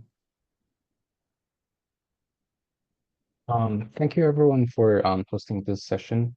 So I just have a question about I guess like in SOP, like specifically how would I want to express my specific interest for like UMich or like other PhD programs? Like what are some like perspectives to really like emphasis my interest in like a certain school or certain program?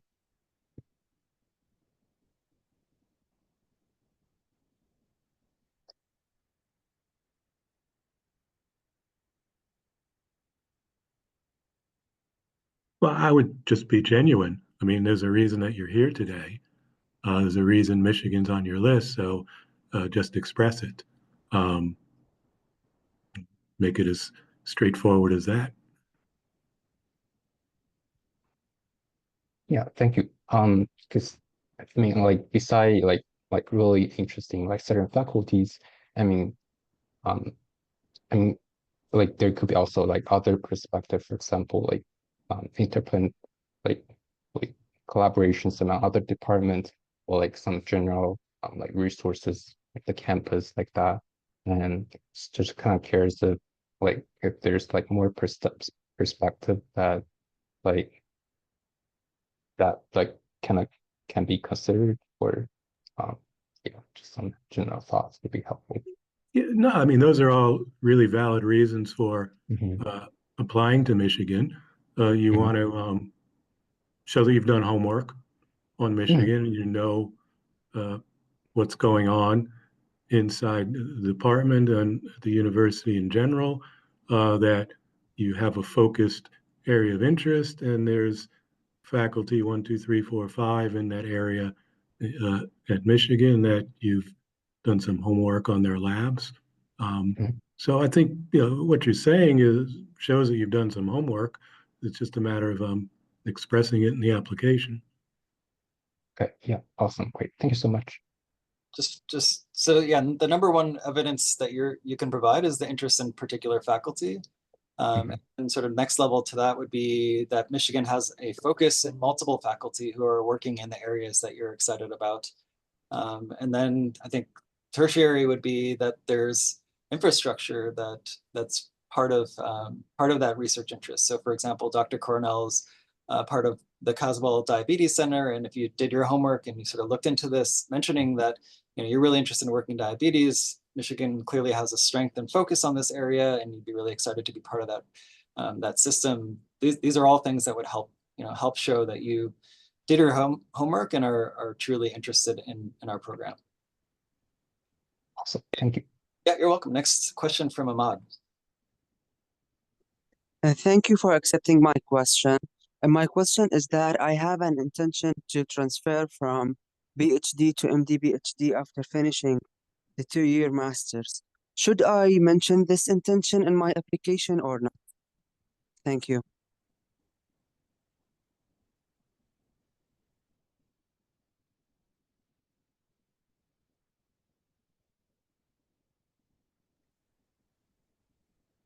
I guess I'll take this one because no one's jumping to it, but I would not mention this, but I would also not generally go down this path.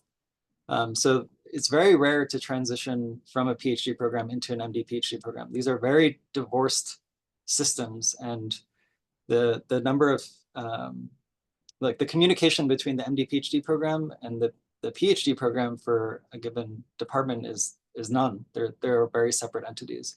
So I'm not even sure that this could happen. If you really want to pursue an MD PhD, then you should pursue an MD PhD and apply to those programs. Okay, another question from Manujit. Yeah, thanks for having me again. This was about associate faculty, and I know today the panel's mostly core faculty. So if we do have positive communication with anyone who's from the associate faculty, is it recommended to still apply through BME, UMich BME, or is it recommended for me to check out what the associate faculty's core faculty is and apply through that?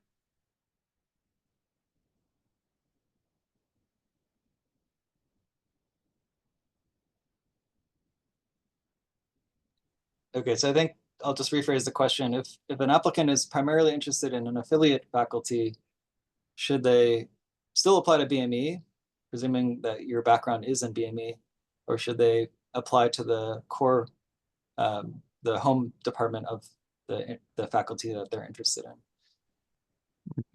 I guess it would be a conversation to have with that particular faculty and see what their preference is. There may be some advantages they have in terms of fellowships and whatnot for having you in their home department versus BME.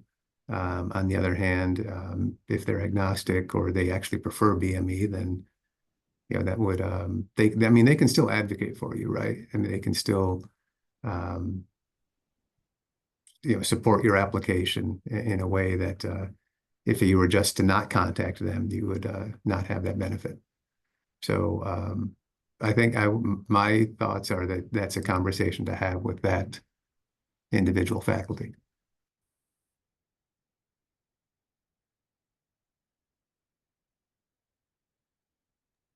I mean, I would also say to think about what makes more sense for you professionally, right? Like if you're coming from an engineering background and perhaps these affiliate faculties, maybe in biology or chemistry, which, a life science background, there might be different requirements, just like how we have different requirements for students that are not coming from an engineering background. There might be different requirements if you're not coming from a life science background.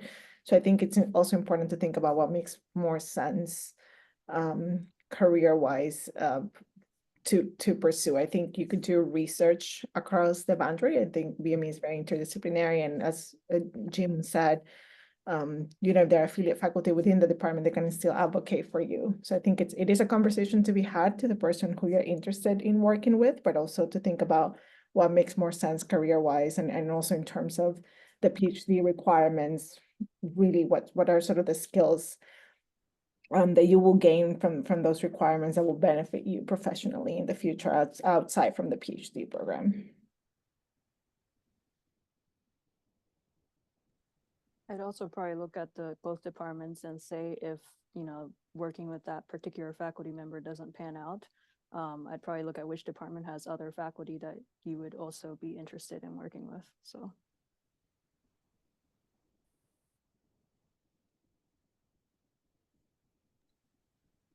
All right. Have we exhausted all questions? Still got a few minutes left, but if there are no more questions, we'll let our faculty panelists get back to their days. I have one Q&A question that perhaps one of you might be able to help with. It's outside my area, but somebody was wondering if there's any recommendations on faculty working in 3D bioprinting. Not me. No, that's not entirely true, but we just haven't published our bioprinting stuff yet. Okay, so Marco Battino is one person. I think he's in dentistry and he's a BME affiliate faculty. He's definitely doing some stuff there. Andy Putnam is getting into that space. He is a core faculty in BME. Jorg Lahan, not traditional 3D bioprinting in the way of like printing cells and gels, although they do have a printer. But he's part of the Biointerfaces Institute. He's BME affiliated, and I think there must be people that are using that device. They have one of the fancy bioprinters. So he might be worth at least connecting to find out who are people related to biointerfaces who are doing traditional 3D bioprinting. He's more like a melt-electro writing type printing person. Thank you, Brendan. Thank you. Did I hear any last questions? Okay, well, thank you again to all the faculty who participated. We will just take a break for the next 8 minutes until 3 o'clock, and we'll start our student panel then. Thank you, everyone. Thank you, faculty. Okay, thanks. Have a good afternoon. Good time for a bio break or whatever you might need for a few minutes. Our PhD students will be trickling in here in the next few minutes. I know there's one hanging out here, but I'm not going to put the one student here on the spot early. So we'll get going again in a few minutes. Thank you very much, Brendan, for running that session. That was awesome. And again, as I think mentioned before, hopefully folks can see the answered Q&As when people answer questions. So I'm popping through those as best I can as we go through it, sometimes looking up answers and so on. So thank you also for the 29, give or take, questions that have been posed there as well. Wow. Well, thanks, Tim, for handling those questions. All right, I'm gonna hop off to do a bio break and then have a meeting. But it was great to hear everyone's questions, and looking forward to seeing your applications rolling into our system in the coming few weeks.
And as one or two people have asked, yes, we are recording, and I'm assuming that we don't mess up the recording process. We plan to have it posted on the department's, maybe the YouTube account, and also have the intention of emailing out the link to folks who registered for this, because I know people are popping in and out, maybe joining part or not joining part, and we had plenty of people who registered and were not unable to make parts of this as well. And thank you to those of you who are joining us in different time zones. I'm sure that can be a challenge. So we do plan to share that hopefully next week, this being Friday afternoon.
We're still a little break here.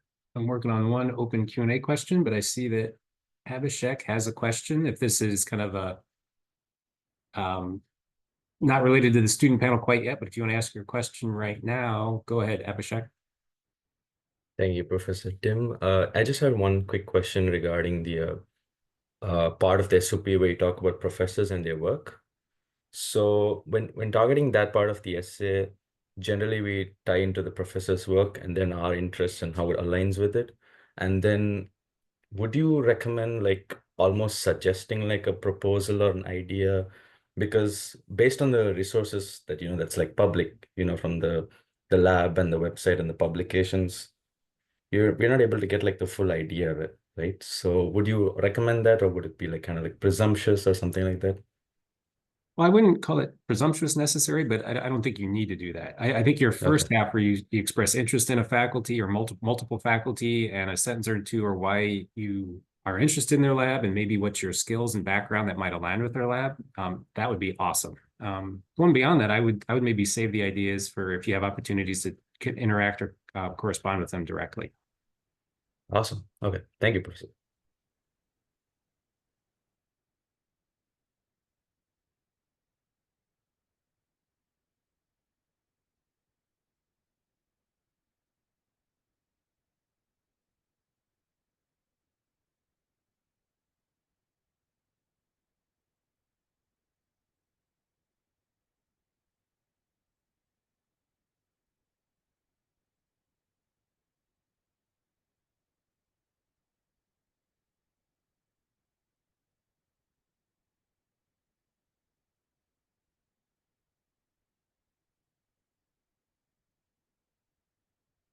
And Ahmad, do you have a question? I want to ask if the professors I mentioned in my application don't want to take any students next year. Does my application will transfer to another professors with same interest, or is it canceled? So an application would not be canceled specifically if you listed 2 people and they were not taking any students or 3 or whatever it might be. I think in general, I mean, anybody who looks at your application and who has interest in, say, your background and your skills and your drivers for research may find it of interest. Your odds would not be helped as much if the folks you're interested in are not recruiting, but that's kind of would be the case for everybody who's in a similar situation. But it wouldn't be canceled by any means. But other people would be looking at it, and that's certainly why we encourage you to list 3 to multiple faculty of interest. Okay, many thanks. Yeah, thank you for your questions. And so we're at the top of the hour here, and I'll note that I've got 4 open Q&As that I'm working on. I'll get to them. So thank you to folks who have answered those.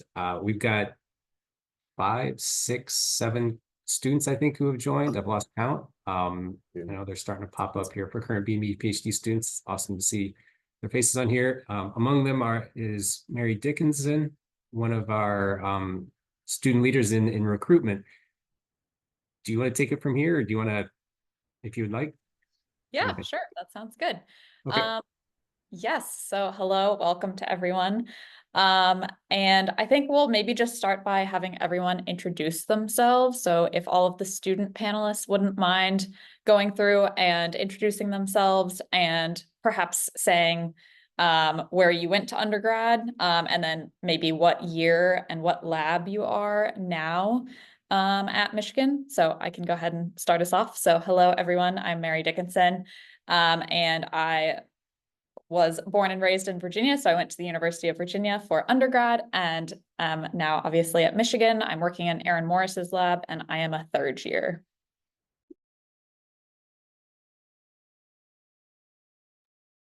I'm Sydney. I'm sitting next to Mary, so that's why it looks like I'm muted, but you can hear me. I'm a 3rd year PhD student. I'm from New Jersey. I went to school at the University of South Carolina before coming here. So quite a change. And then I'm in Aaron Morris's lab. Hi everyone, I'm Adrian Porras. I am currently a 4th year PhD student, and I'm from Utah, and I went to University of Utah for my undergrad, and I currently work in Scott Lemke's neuromodulation lab. Hi everyone, I could continue. I'm Tom. I'm a 2nd year PhD student. I work in MRI, so I'm in Nicole Cyberlink's lab. I got a Bachelor of Physics in Germany and the Technical University of Darmstadt, and then a Master's in the University of Würzburg, and then just moved to the US a bit over a year ago. I'm Sayer Tillery. I am from Oklahoma. I graduated from the University of Oklahoma last year, biomedical engineering. This is my 1st year as a PhD student, and I am currently in Dr. Lonnie Shea's lab. Hi, everyone. My name is Kairav. I'm from Connecticut. I went to Boston University for undergrad, graduated in 2021 before I came here. I'm a first-year PhD student in Brendan Baker's lab. Okay, great. I think that was all of our student panelists. So we're welcome to open up the floor to any questions that you might have. You're welcome to either drop them in the chat or you can raise your hand. Either one works.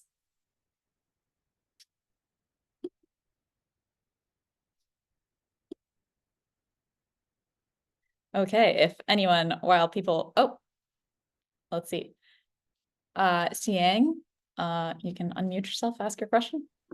Great, thank you so much for having the session. I actually wonder about, can you actually explain us a little bit more on in terms of like community, sense of communities in amongst the students in the cohort or students in the department, and overall about the resources that are available in the university and the department? Thank you.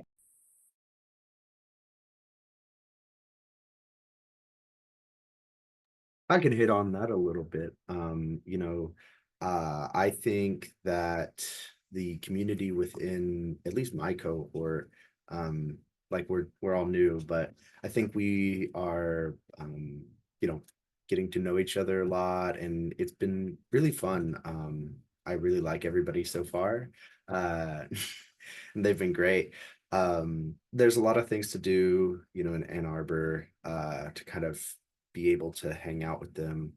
And in terms of, some of the resources available, I know that whenever I initially came here, I was a little hesitant to know all the different resources, but it's been great. The training has been great, pretty phenomenal. There's some pretty good cores here that can get you trained on a lot of things.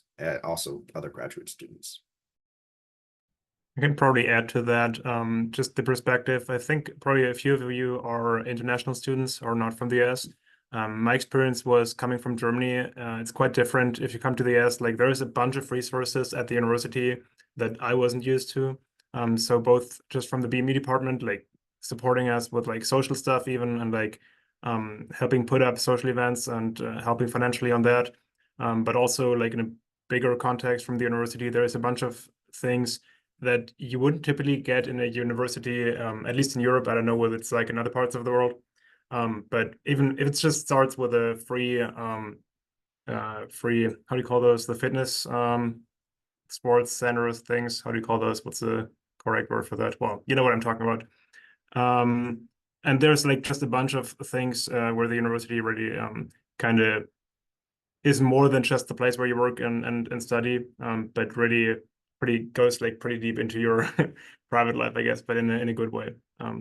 So there's generally a bunch of resources for pretty much every interest, I would say.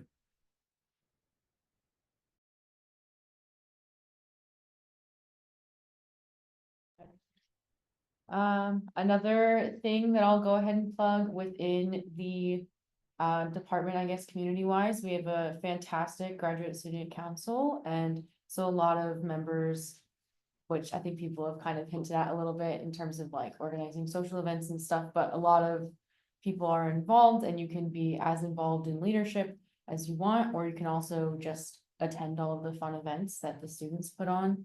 So we have a lot of really passionate students on the committee that put together a lot of a wide variety of events. We have an academic committee that puts together writing sessions and info sessions for applying to grants and things. We also have more social events or people playing rec sports together and all that kind of stuff. So there's a wide variety of opportunities.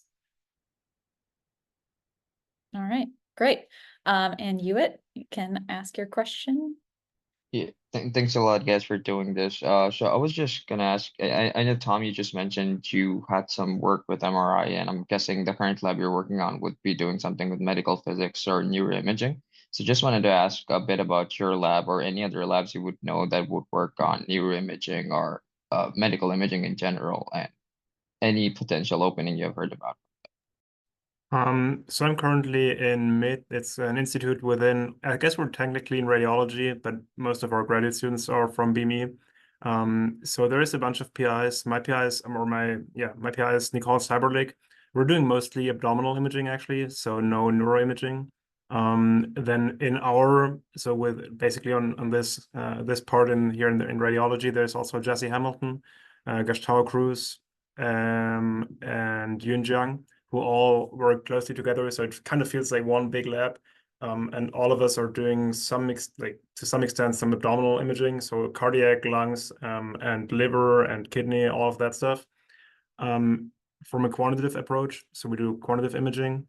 If you're more interested in neuro stuff, there is a bunch of people on North Campus doing, for example, fMRI stuff, like Doug Knoll.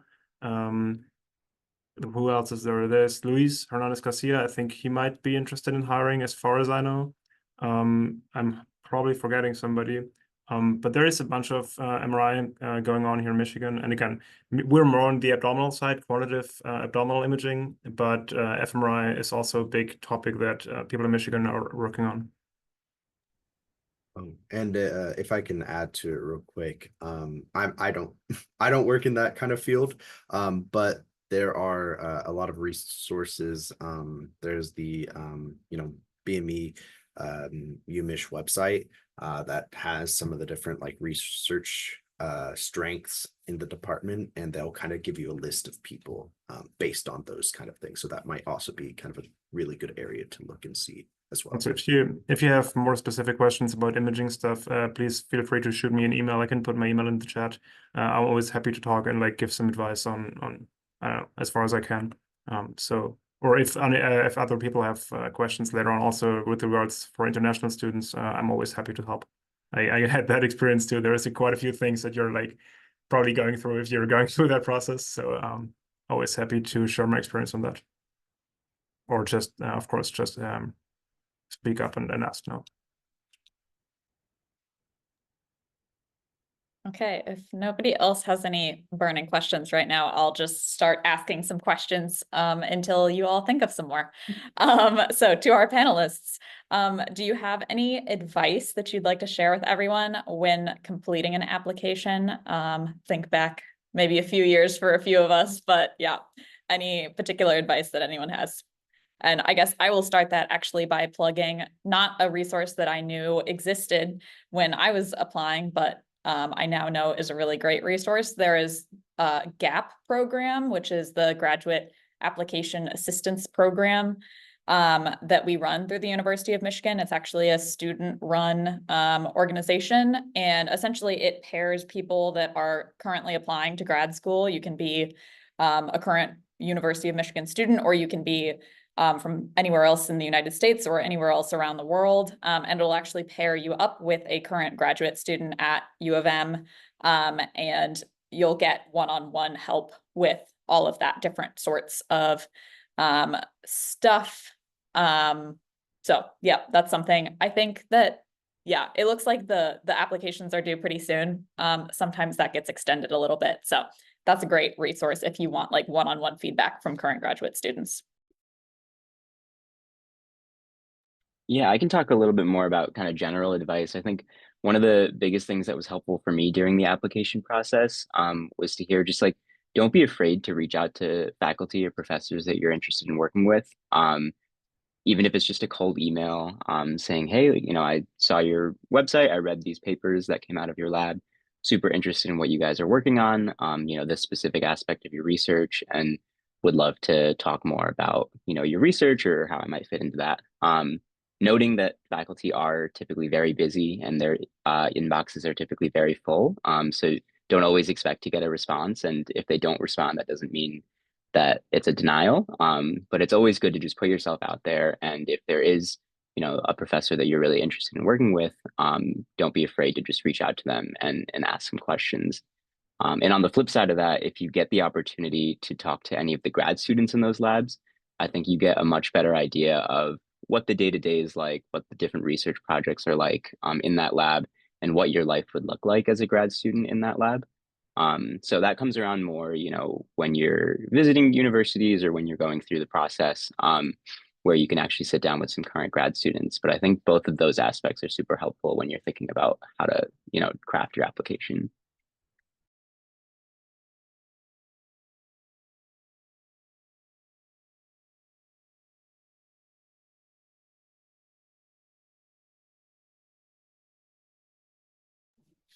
Okay.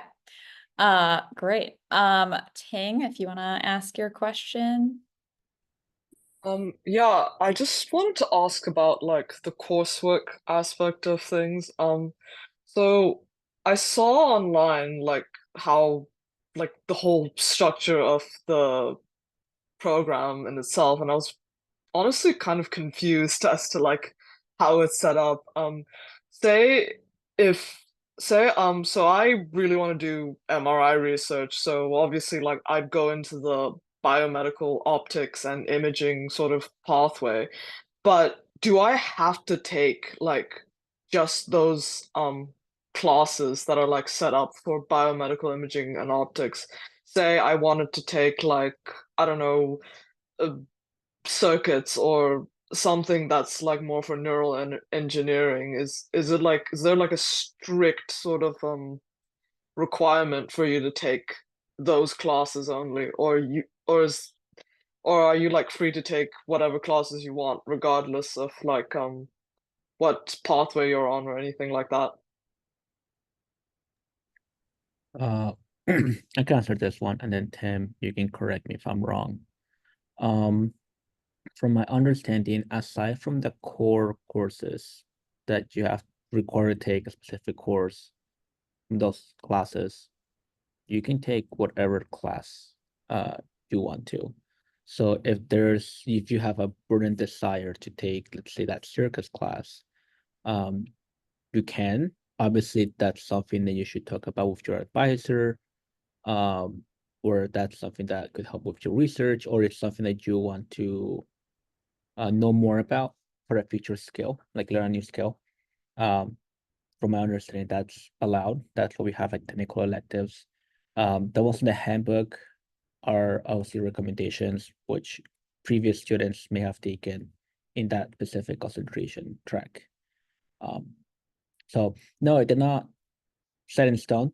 They may be more helpful and more related to what you want to do, but you're more free to take other classes. And then sometimes a department may have a specific class that may pop up for the first time you could take. So yeah, it's not set in stone. And I think that's how it works. Yeah, and I'll add on to really quickly.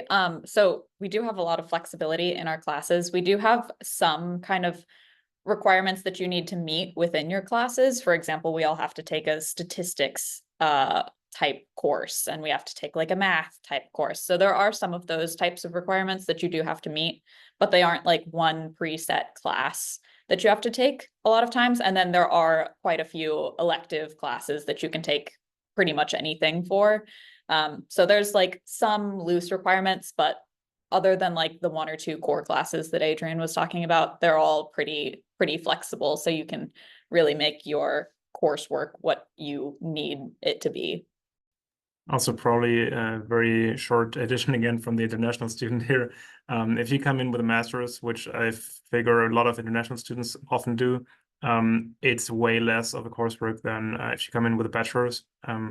So I did have to take a bit more because my undergrad or my master's was in physics, and not everything could be transferred.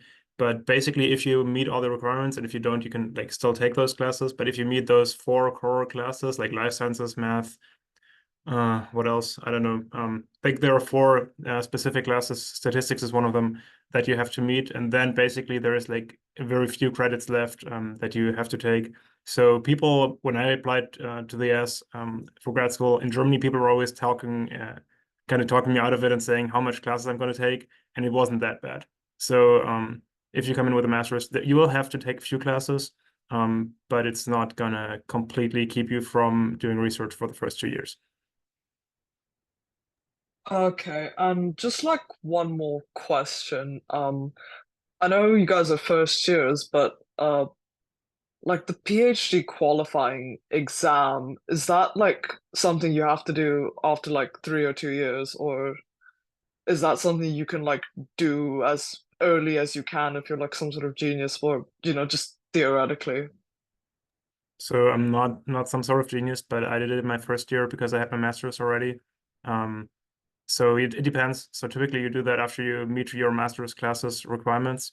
And then you I don't know what the limit exactly is because that didn't apply in my case. I think it's probably encouraged if you come in with a master's to do it after a year or something. I feel like a lot of people with a master's do it after 1 year or towards the end of their first year, and with a bachelor's towards the end of their second year, maybe. Is that like the norm, I think? And it's honestly, like, it's a lot of work for sure. And people will tell you that.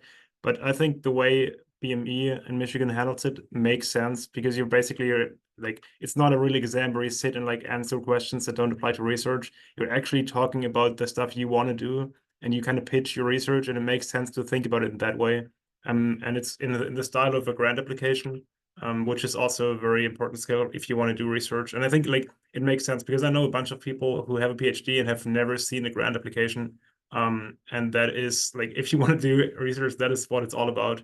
So I think it's a valuable experience, even though obviously it's a lot of work and it's gonna cost you a few weeks where you like think about it a lot. But it's part Okay, of it. thank you. It's not too scary.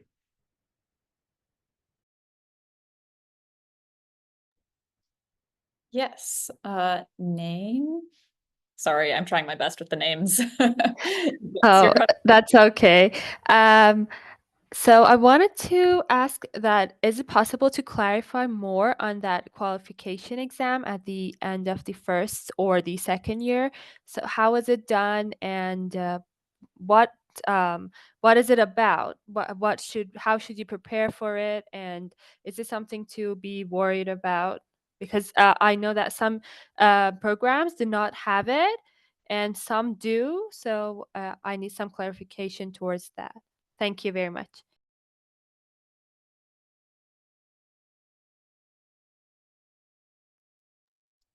So for your qualifying exam, I'll add a little bit, and then anyone else who's qualified can chime in too with more info, but you essentially have a committee of people that you select. So I know some programs, they will choose your committee, or even other departments at Michigan will choose your committee for you, but in the BME department, your committee consists of your advisor, and then you pick a chair for your committee, you pick a cognate, which is someone who's like outside of the department kind of, and then you have like an additional member. And so these are people who know a lot about certain aspects of your project. So they're there to like help you and give you advice on stuff. Because like your PI is not going to be an expert in like every single little detail. So it's helpful to have other people to talk things through with.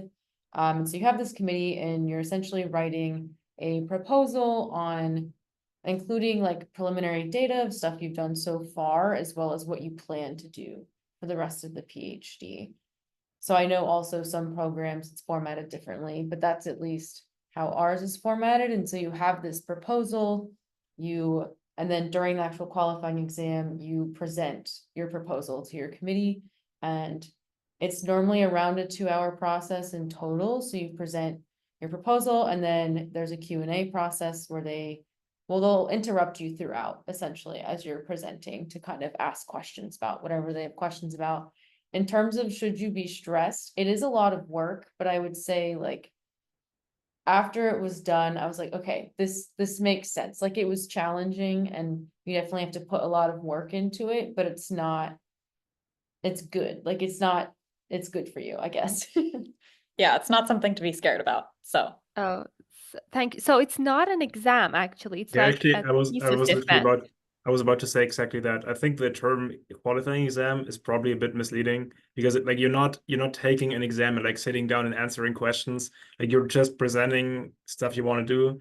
And the Q&A part is also it's not designed like the way, or at least in my committee, like they don't like try and like find your weak spots and like try and kick you out there. Like it's like the way you talk science. Like it's just you presenting something and people are gonna have questions about it and clarify, and that's the way you communicate science. But it's not a form of like a typical class exam. It's really just you present, you have this presentation that is typically the presentation itself should be around 40 minutes. So you present that project, and you're typically going to take longer than 40 minutes because people are going to hop in. And it's kind of at some point sometimes almost a bit of a back and forth, but you basically talk that through with your committee, and in the end you typically pass. Like it's all right. Thank you all. Thank you very much. Okay, I will start asking more questions. So to our panelists, did you all contact any faculty prior to applying? We can kind of go through one by one if you all want to, and we can talk about who emailed faculty and who didn't. And did any of you happen to end up with a faculty member that you actually contacted in advance? Yeah, what were your experiences with that? I can go because I did contact some faculty during that time. I know BMES has already passed, but I also tried to reach out to faculty there as well, and try to meet with them. But I think I am in Dr. Shea's lab, and I contacted him kind of a little bit after like the application process, but kind of in that interview phase. I will also mention that after you submit your interview, it's also still good to kind of see about keeping in contact if possible. Because I know that, you know, my experience with Dr. Shea, I was able to, you know, talk with him after, and, you know, he was receptive, to the potential of like, oh, if the department doesn't want you, like maybe I could have something or figure out something that like that's always an option as well. But I wouldn't bank on it, but it's still available. Just keep in contact. So yeah.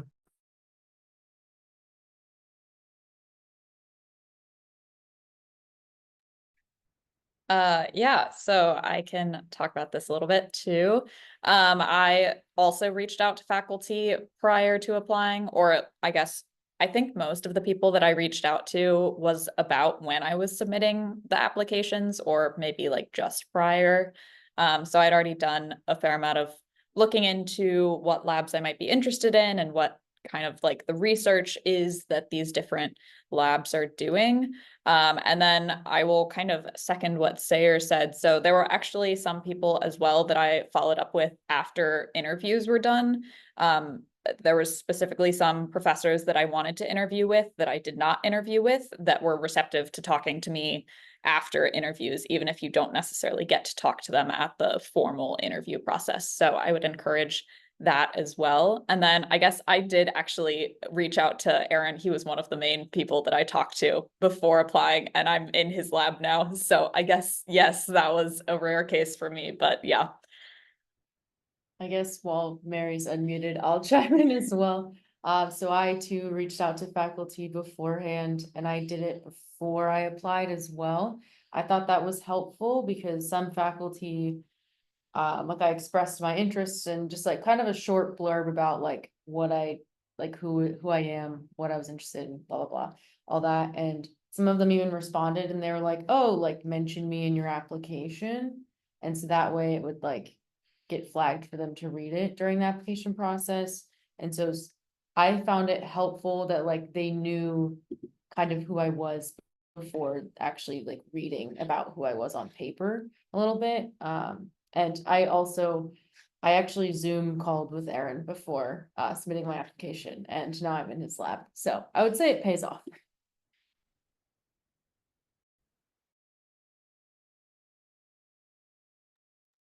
Any of Yeah, the I can speak to that a little bit as well. So I did reach out to a few of the faculty here at Michigan during the application process, and like has already been mentioned, you know, some of them respond, some of them don't. And so the ones that did respond, you know, typically very helpful, willing to talk about their research, or you know, will mention, you know, put my name in your application. I will say, even if they don't respond, like I mentioned earlier, don't be discouraged. You should still, if you are really interested in that professor, you should still put their name in your application, and say that, you know, I really want to work with this person, and that should send your application generally in their direction. And then, you know, a few of the professors that didn't respond to me when I first cold emailed them, during the interview, I was able to follow up with them, and at that point kind of get a meeting with them and was able to talk to them. And so again, if it doesn't work out the first time that you email, don't be afraid to follow up, or, you know, when the time comes around to interviewing or visiting, you can always kind of follow up. So it works out. I wouldn't be worried about it. Oh One yeah, last sorry, thing. go ahead. Oh, sorry, you good. I was gonna say, when you're emailing professors, just make sure, like, you're, I would say, genuinely interested in what working with them. Like, don't just go through a list, find professors that you think are cool. Look into the research. Maybe like genuinely read through a paper, or just go through their research, what they do, and make the email personalized. Don't just send a general email to 50 professors. They'll know if they look through it. I've been told from faculty that it's better to receive an email from someone that would be like, hey, I read through your paper, or like, about this specific topic. I'm really interested in that type of work. I've done it myself, or like I want to do this. Can we talk more about possible opportunities in your lab? That sounds a lot better than just saying, hey, I'm from this school. I want to work in your lab because it's cool. The end. Just as a way to try to get into university.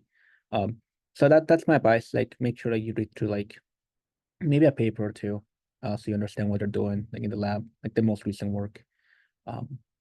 So just keep that in mind when you're emailing professors. And I think that helped me when I was emailing them too.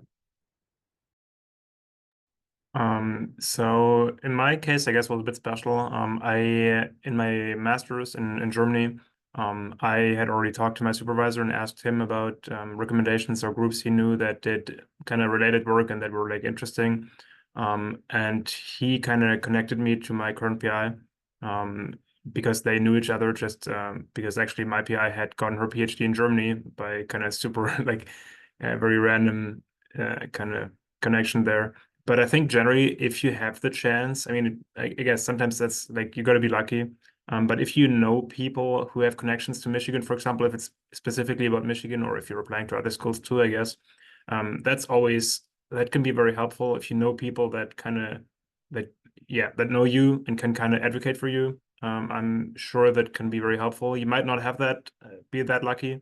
And then I guess, again, as the other people already said, reach out. And I guess, again, one thing I wanted to say as an international student, I'm sorry to kind of beat that over and over, but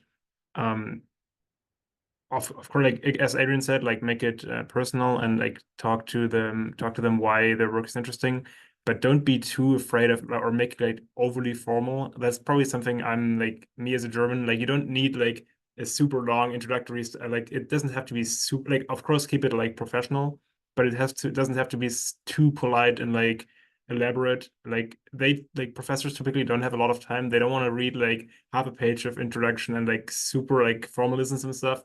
Like get to the point and tell them that you're interested in this and this, but you don't need to. From my experience, like professors here in the US are surprisingly casual when it comes to those emails, more so than I was used to. And it kind of takes, like for me in the beginning, emailing professors was kind of like, I didn't really do much of that in Germany. Like you don't just shoot an email, like you call like out of the blue to a professor, but you can do that and you don't need to worry about it too much.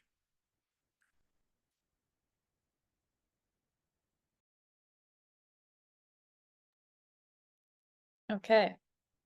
If nobody has any more questions right now, I'm guessing people might have some questions or not realize that they have questions yet about the difference between direct match and rotational programs. It's possible this was already talked about a little bit in this set of meetings, but if people could talk about kind of their experiences with either direct matching or doing a rotational program.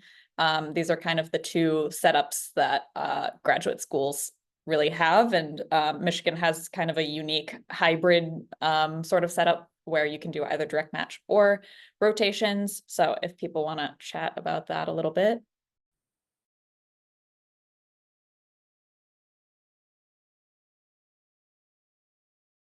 Yeah, I can talk about this. So I came in, like I said, I'm a first year. I came in as a rotation student, which means that when I interviewed, I talked with a few of the professors here, and was able to identify that there were a few that I wanted to work with. And when I got my offer from the university, it was a rotation offer, which basically said these are the two professors who have also identified interest in you as a student.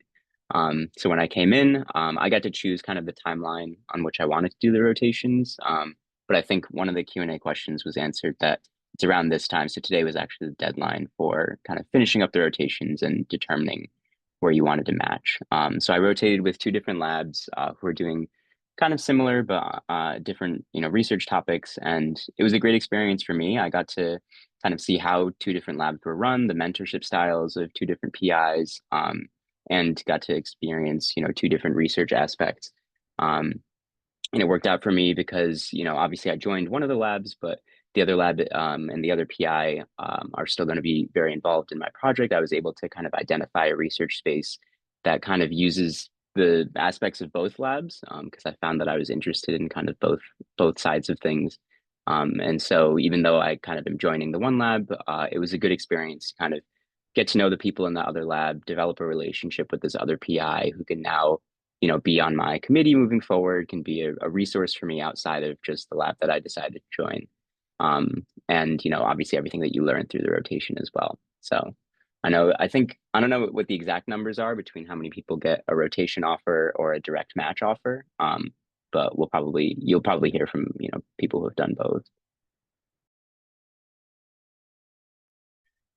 Yeah, and just to kind of hit on that too, since I'm also like a first year, I came in with a rotation offer, and I was pretty set on like one PI, or a couple different, or one PI maybe, and like I had another one that I kind of had in mind, but one thing about the rotation process that's nice is you can kind of somewhat customize it for how long you're in there.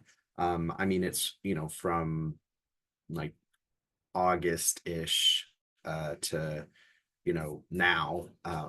So it's not like extremely long, but you can kind of pick and choose. So I was able to, when I came in, I started rotating in the first lab, and I loved it so much that I just stayed.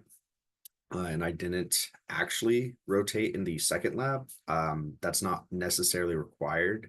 You can meet with them and talk with them about it, but it's not like required that like you physically spend time with them. So that's also an availability. But again, I want to recommend that for everybody. If you're on the fence about it, but I just knew that I really, really love the lab I was currently in. So, but that's kind of nice about the rotation process.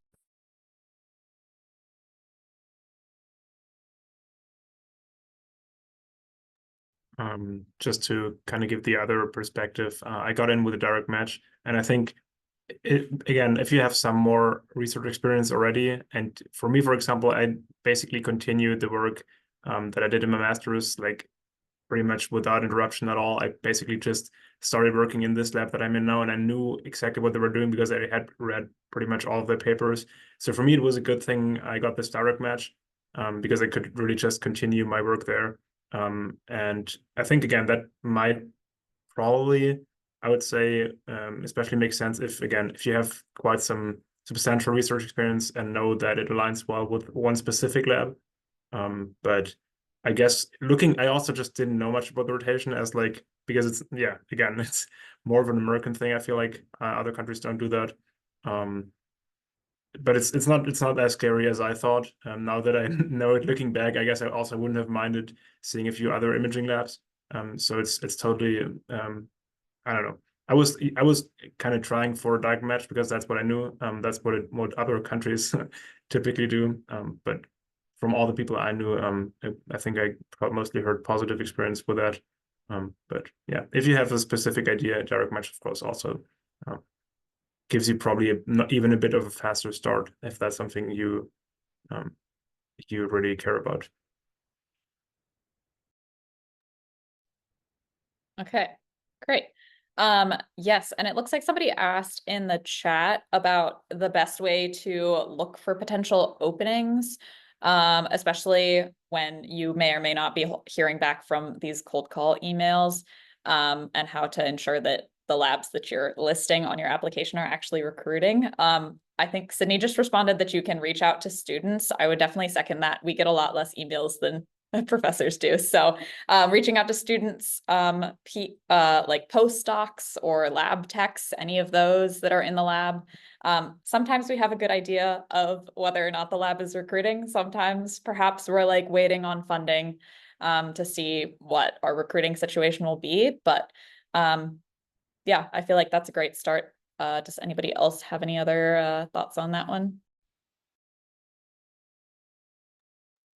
I Oh totally yeah, no, second. Oh, sorry. no, just I was gonna second it as well. Yeah, and like also like yeah, again, reach out to a few grad students. Like I'm honestly I'm happy to like people like typically don't do that. I probably didn't do that much myself, but like it's totally cool to reach. I mean, you probably also won't get answers from everybody. But no, really no even less of an issue with that, because if the email just gets like lost somewhere, nobody cares. It can't really be negative for you if you just like write a like polite email, like that cannot be bad for you. So that's sure. And I mean, also one thing I probably want to say, sometimes I feel like these days some groups don't keep their websites like up to date all the time. You can also look on Twitter or LinkedIn. I feel like sometimes that's more up to date. Some groups are like it always depends. That's like not it very much depends on the specific groups, but sometimes if, at least like you should, at least if you're like very interested in one group, at least look them up on whether they have a website on Twitter or like a site on Twitter, or they have an active LinkedIn profile, and it may very well be that they have something on there that is not on their website.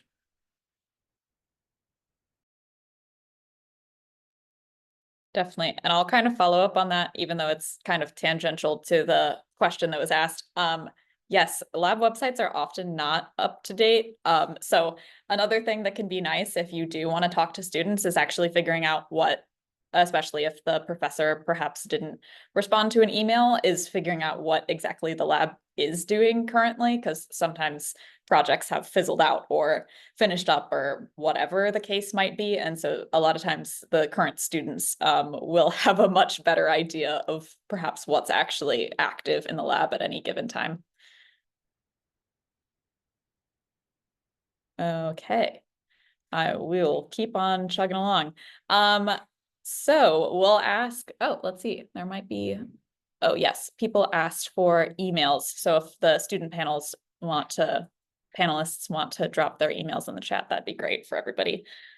Let's see, another question that you all might be considering is how many schools do you all apply to for graduate school? So this is probably a very different question across people, but yeah, if our panelists want to answer that, I believe I ended up applying to 12, which was kind of a lot.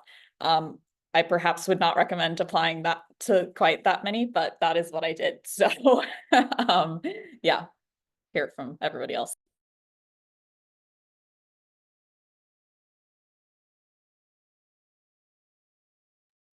It's been a while. I don't remember how many. I think I applied to 12, 14 schools. It's a lot. I started the process really early because I was switching from civil engineering to biomedical engineering, from undergrad degree to PhD. So I spent a lot of October, November emailing professors, going to this workshop as well, which helped a lot when trying to figure out what programs to apply to. And it helps that most of the schools have the similar format. Like you will see across schools, you will see most of them ask for either just like a research statement, or on top of a research statement, like a personal statement. So it makes it easier to guess right at the general, I hate saying this, template, I guess, or general body of your essays, and then spending some time to specify what labs you're interested in and so on.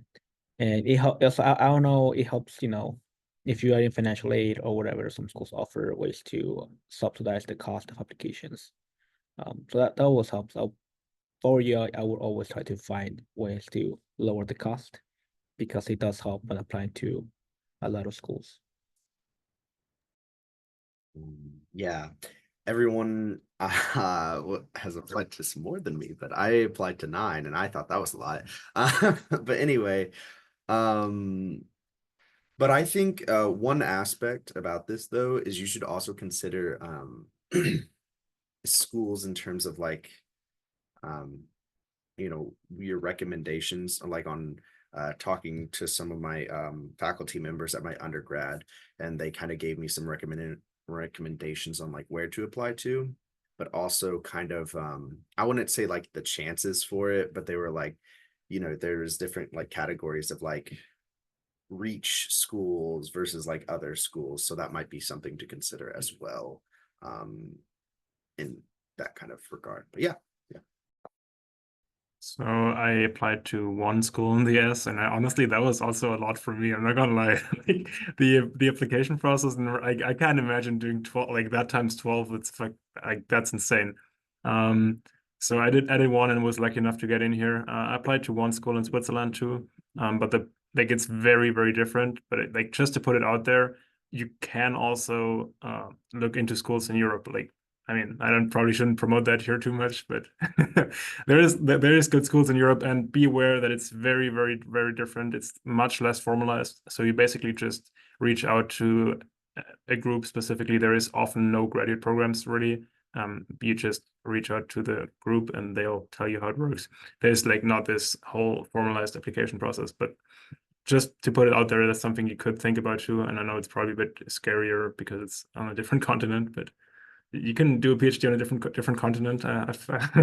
It's all right. Okay, maybe we will have one last question to kind of wrap everything up. So what is everybody's reason for choosing Michigan? What is your favorite thing about Michigan?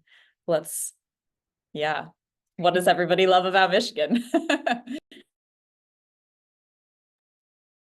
I can start it off. I love the people here.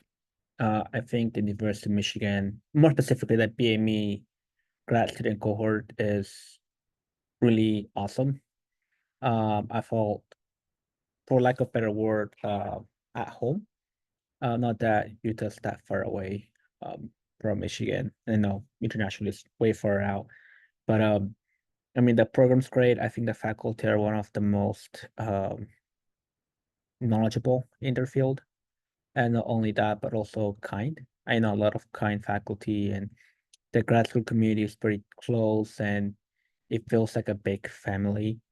I'm glad I came here.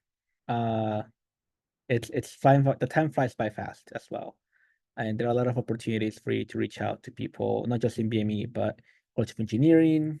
There's a lot of interdisciplinary work. It's great. Would highly recommend applying and coming here for graduate studies. So yeah, I can second that. Grad school experience in the US is definitely something special, especially in a kind of smaller place like Ann Arbor. Even if you don't know a single person in the entire country and you come here, like at least if you want to, it's pretty easy to build a strong community that I've had at most places where I lived before. And yeah, the BME department also is pretty good at giving you that kind of starting help to kind of set up. There is again a bunch of resources, like there's even a BME retreat. I don't know, we didn't really talk about that, but in the beginning of the semester, there is an opportunity to go on a weekend with basically your cohort, or like also like some older PhD students. So it's fairly easy. Like if you want, then you will not end up alone if you like don't hide in your room, and that's probably one of the best things here, I guess. And Michigan fall is nice, and like it's all good. Yeah, I think a lot of people that you ask, the resounding answer is going to be the community at Michigan. It's definitely not a small school by any means. It's actually probably one of the biggest. But the community within the department and within the university as a whole is just, I think, unparalleled. Where, like Tom was saying, you can hide away in your room or blend into the crowd and just be kind of another person on campus if that's what you want. But there's also tons of opportunities to get involved with the graduate student council or events with your lab or with your cohort or things like that, where everyone is just willing to help each other out and support one another. And so I think the community from the social aspect, but also just the number of resources or the amount of resources for research and for actually getting your PhD done, where there's a lot of collaboration between faculty. There's a lot of opportunities for you to explore research aspects that you may not have even known that you were interested in. And so just also having that level of curiosity, I think, is also something that's unique to Michigan. Really helps to bring it all together. Yeah, I'll just Control C, Control V, copy paste literally everything everybody else has said about it. I think, and it was so telling, especially with the community and how much just like it seemed like the grad students knew each other. Like I went to like, you know, some different recruiting events, and I'm not trying to like talk bad on any other, but it just I could see that a lot of the grad students here knew each other, even though the department was like huge. And I was like, that's really cool. Like I like that. I like that kind of feeling because you know, research can kind of be stressful. Not gonna lie. But it can be stressful. And I think having that support, you know, from other people to, you know, talk about, and that would be something that's, you know, you can't get everywhere.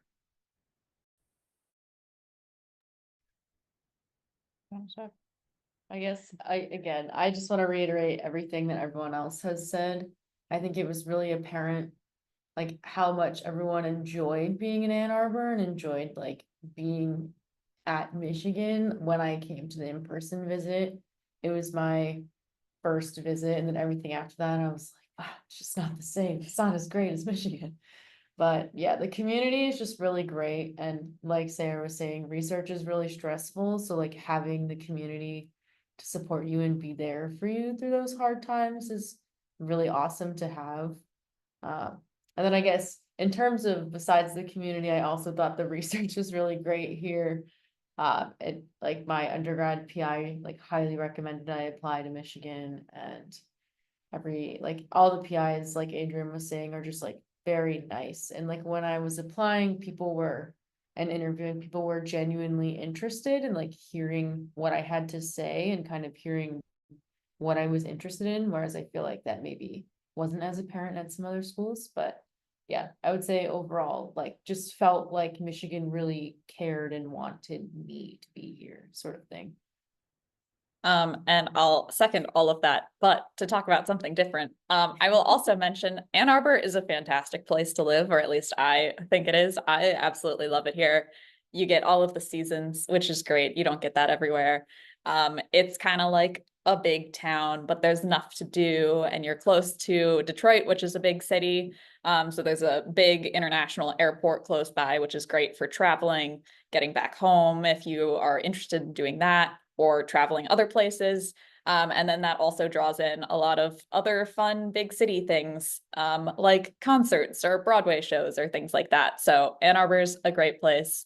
It's small enough that it is affordable and you can get around, or affordable adjacent, and you can get around reasonably and things like that, while also having kind of that bigger city thing kind of right next to us as well. So I think it's kind of like the perfect mix of all of the different things you could kind of want, especially in a graduate student sort of setting. So I think it's a fantastic place to live too. So I love Ann Arbor. Okay. If anybody else has any last burning questions that they want to ask, please feel free to let us know. Otherwise, I'll hand it back over to Tim and we can get this wrapped up. No, thank you very much, Mary, and thank you all of our students for participating, and current Michigan students for participating. A lot of great answers and topics to everything, and of course, you all did a great job with the sales at the end on the wonderful place that it is here. Also, I'd like to thank all of the participants who were here at the end, and we had a lot more students who came and go at different points, and there was great questions from all of you throughout the whole panel. So it really helped drive the conversation, and hopefully all of you found this to be informative, whether you apply here to Michigan or to elsewhere. So I wish you all the best in your kind of graduate school search. So with that, I'm going to go ahead and sign off from this. You can stop the recording here in a second. As I mentioned earlier, or once or twice, we're going to kind of have this whole compilation of recordings, intend to send it out to all the folks who registered. If you may not have registered in advance, you got the link to this in some other way, feel free to send me an email. My email address is bruns@umich.edu. I can type that really quick in the chat box as well. And we'll look to hopefully distribute the videos to this hopefully early next week. Got to do a little bit of compiling, I think, and perhaps there's some editing in a few spots. But thank you, everybody. Hope this was informative, and have a good weekend.